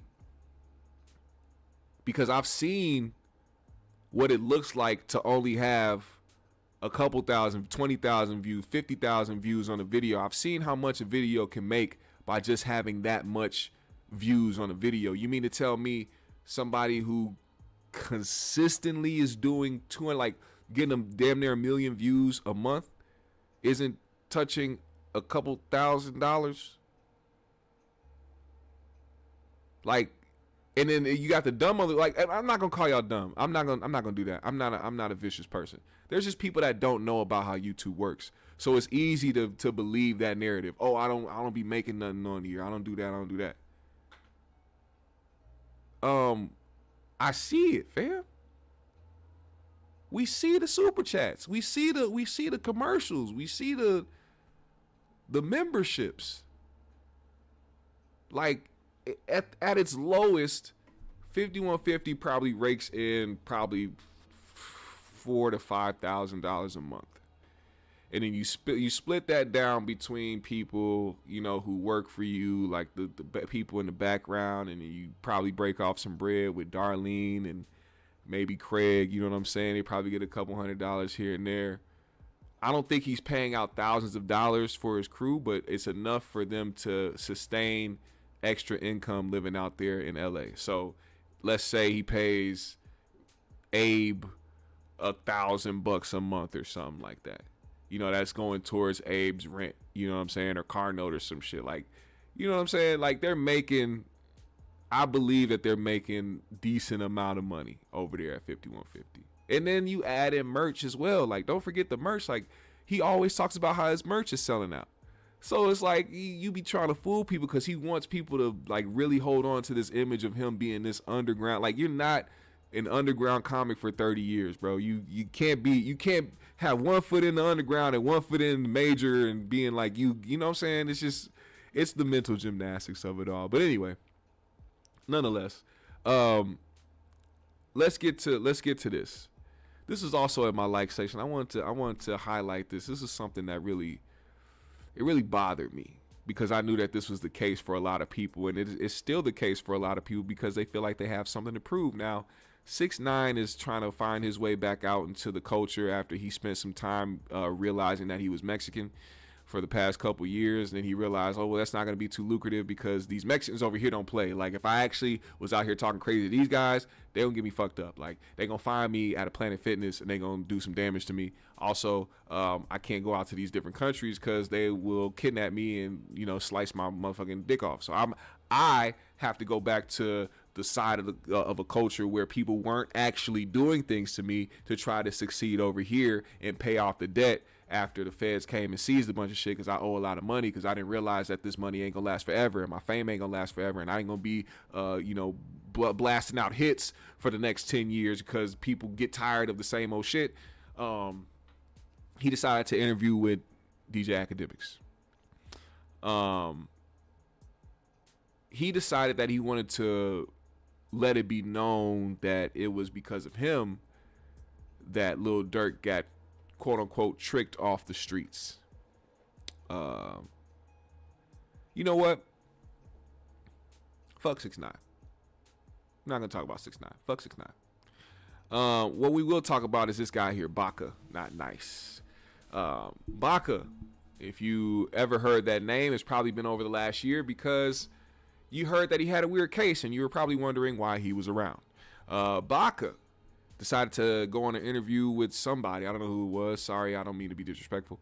But let me see if I can see this name. It says not free something podcast. I don't know. I'm sorry, I can't read it. It's there's something blocking it. If I see the name, I'll shout it out. He went on somebody's platform to have an interview, and it came up the obvious lyrics of Not Like Us, where Kendrick is saying Baka got a weird case. Why is he around? Certified lover boy, certified PDF file. He responded to it by saying this. At first, my first initial thing was to respond and respond quickly, very efficiently, and very to the point. Very directly. Yeah, and but like it was like it started brewing in me because where I come from, like that shit doesn't happen. Like you can't just call out a man and not have paperwork to back up your talks. Like that is ludicrous. And then like to see like a whole nation behind it and celebrating it like it's a true story is unbelievable because everybody has to understand, like I have a kid, Drake has a kid, you know what I mean? So like making accusations like that are like ridiculous and out of this world, you know what I'm saying? So hey, Baka, this is where listening comes in handy because he didn't call you what he called Drake. He just said you had a weird case. Now, when it comes to rap, you got to be able to rhyme with certain things, and it seemed like the rhyme scheme called for the ending of that bar there, where he said certified lover boy, certified PDF file. It kind of went with the song. I don't think he called you that. I think in general he called Drake that after using a bar about you having a weird case. Now, you also brought up paperwork. But like what I was going to tell you is this, like I was building up a lot of anger and stuff like that, but then I got a call and I don't know why I got this call. It's like God said something to him or something, but the boy, sorry, it might not have been a call, it might have been a text message, but he messaged me and he's like, yo, I know what you're feeling. I know you as an individual and I know how you get down, but I'm just letting you know, like, don't listen to the noise because it's noise. And if you go back and look at all these people that are saying things or having anything to say, they're not even actual real people. They're like bots. Exactly. So like, oh, the narrative, the bot narrative. I love it. I love it. I love it. This is what I say. This goes back to what I said earlier. You can spread a narrative so much that it becomes the truth. All of a sudden, the people that are talking about you are bots. They're not real. They're just bots, Oh, they're bots. They're not real. Whatever makes you feel better. Because at the end of the day, there is an actual case that does exist against you. We'll get to that in a second. But it's just funny how a lot of these guys, like, you can tell when a nigga's like uncomfortable about the truth about himself. He starts trying to do the gymnastics around like certain things and try to say certain things that make him sound tough. Like, oh, I got a call, you know what I'm saying? And it basically was like, oh, it must have been God because, I was ready to do whatever. Oh, I got a call from Drake telling me to calm down and it's cool not to listen to the noise and not to react or not to say nothing or not to do nothing. You couldn't do nothing.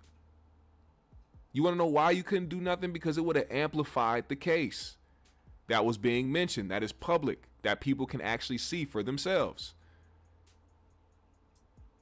You would have never heard the end of it. And I hope he wasn't trying to get on a record. I hope you weren't trying to rap. Were you trying to rap, sir?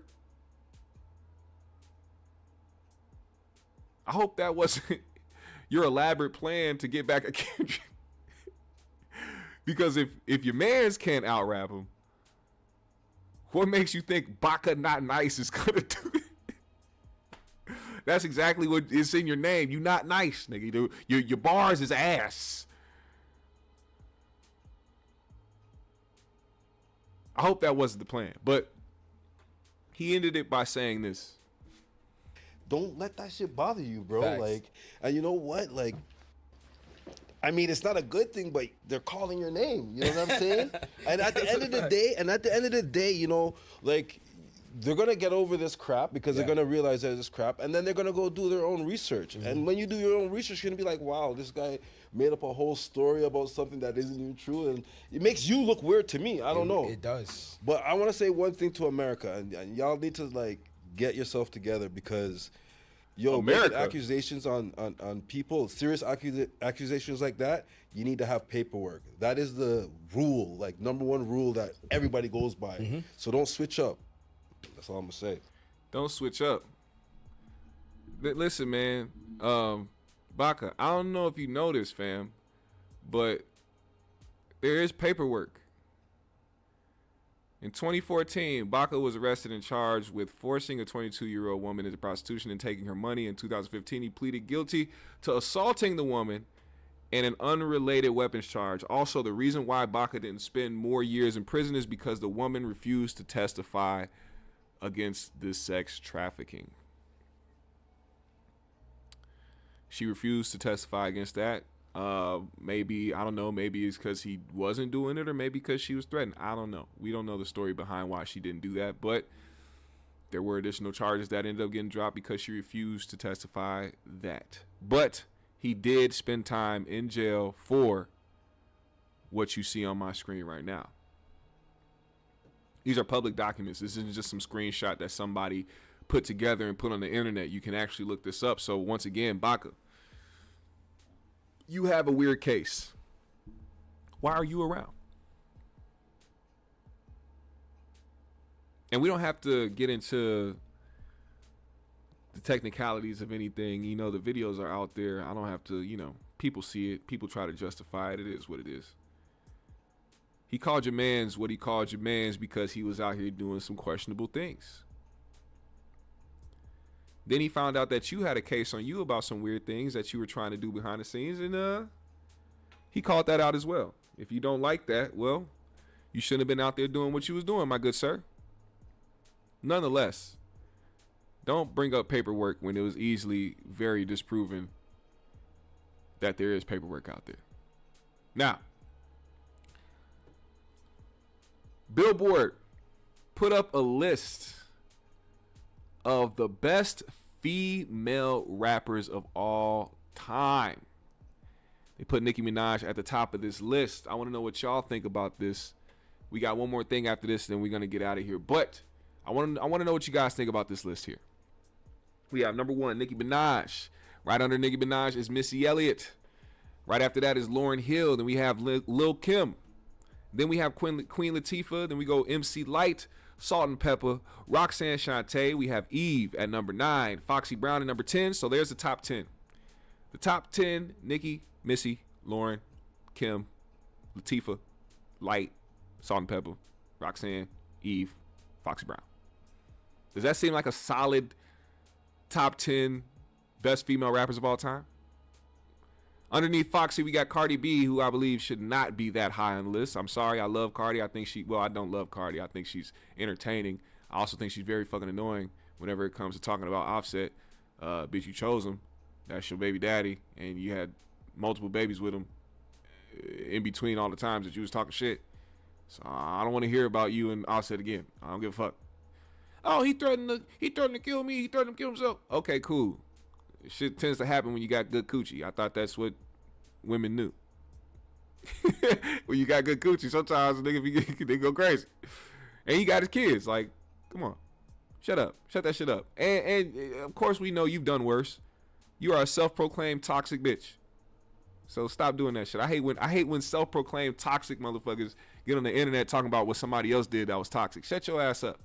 Anyway, Cardi B at 11, Da Brat at 12, Trina at 13, Left Eye at 14, Meg Thee Stallion at 15. We got Doja Cat at 16, Rhapsody at 17, Remy Ma at 18, Lotto at 19, Moni Love at 20, Glorilla at 21. Holy shit. Lady of Rage at 22, Gangsta Boo at 23, Doechii at 24, and Tierra Whack at 25. What do you guys think about this list here, man? Is this a solid list? Let me know. How you guys feel about this? Does this make sense? Ben Dare said no Shauna. Yeah, well, I don't think they be thinking about Shauna, man. I think they're going off of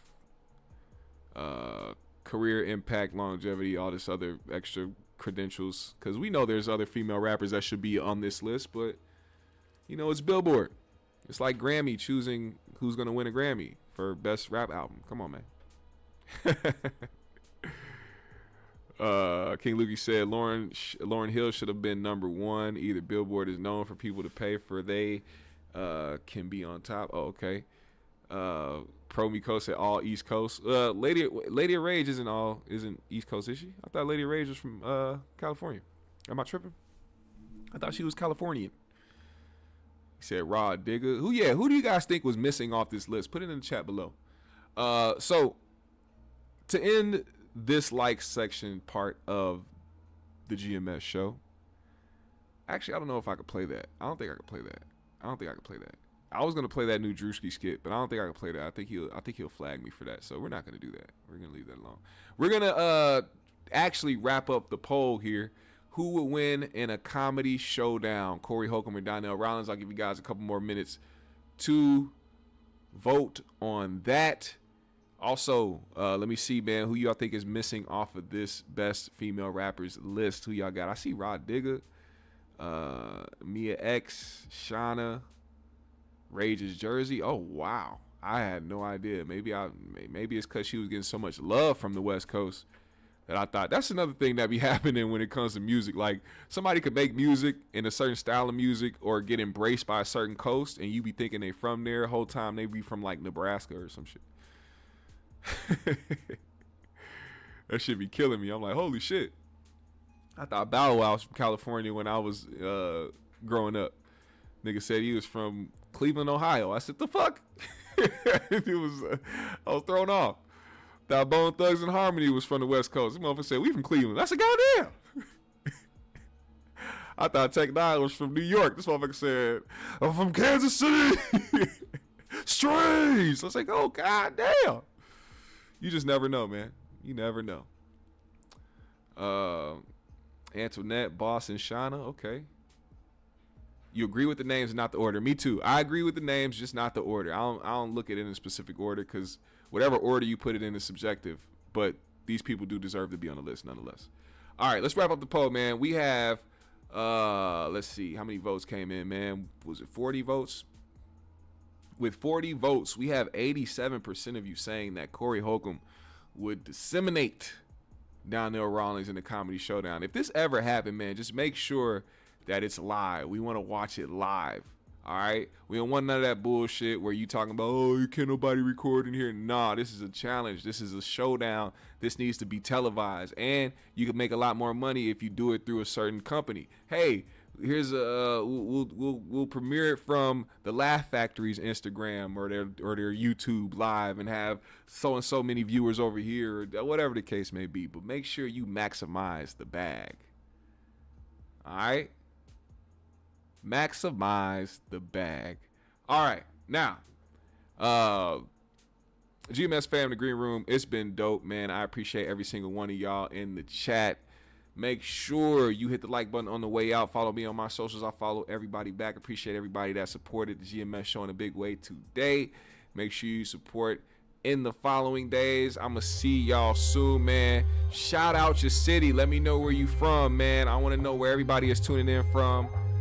Where are you supporting from?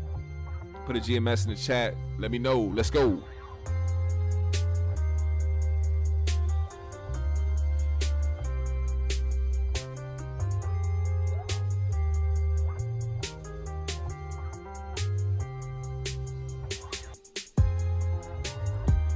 Thanks for the support, Gay Marion. We appreciate you. Everybody shout out Gay Marion in the chat. Oh, Gary. Okay.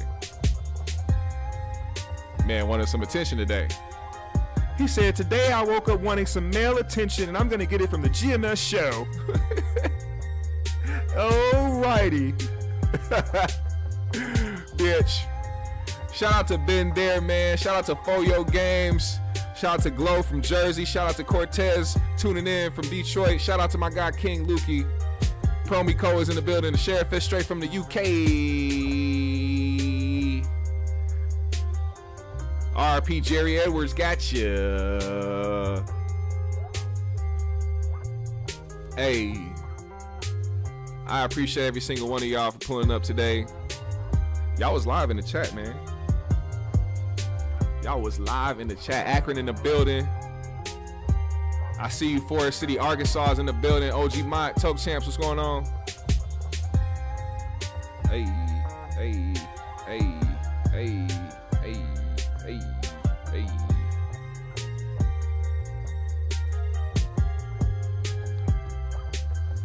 I'm hungry. I need to eat. What y'all niggas got on my chicken sandwich, cuz? Cash at me a chicken sandwich, cuz. And a fry, cuz. Nigga hungry, B. Hey, hey, hey, hey, hey, hey. Said tuning in from GMSville.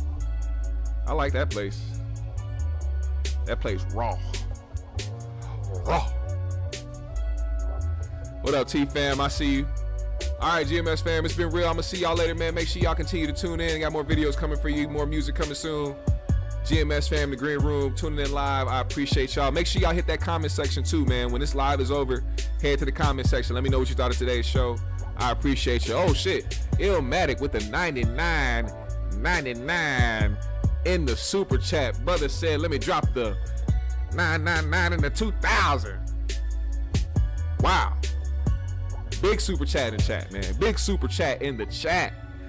Illmatic, appreciate you, family. Thank you so much. I appreciate you, GMS fam. When people do stuff like that, I be giving stuff back. So find me on my socials, man. Reach out, and I'm going to get you a GMS jersey or a t-shirt or something like that. I'm going to send it your way, man. So just to show you I appreciate you, man. Anybody that does stuff like that, whenever somebody donates or when somebody shows support in that way, I make sure to give back, man. The proof is in the pudding. Ask anybody. They done got their merch, man. We ain't one of them grifters. When you buy something, you get it. You know what I'm saying? It may be a couple weeks out, but you gonna get it. You gonna get it. So yeah, reach out, man. I'm gonna get you your shirt, man. Do what I gotta do. Appreciate you for supporting GMS fam, the Green Room. It's been real. One love. We out.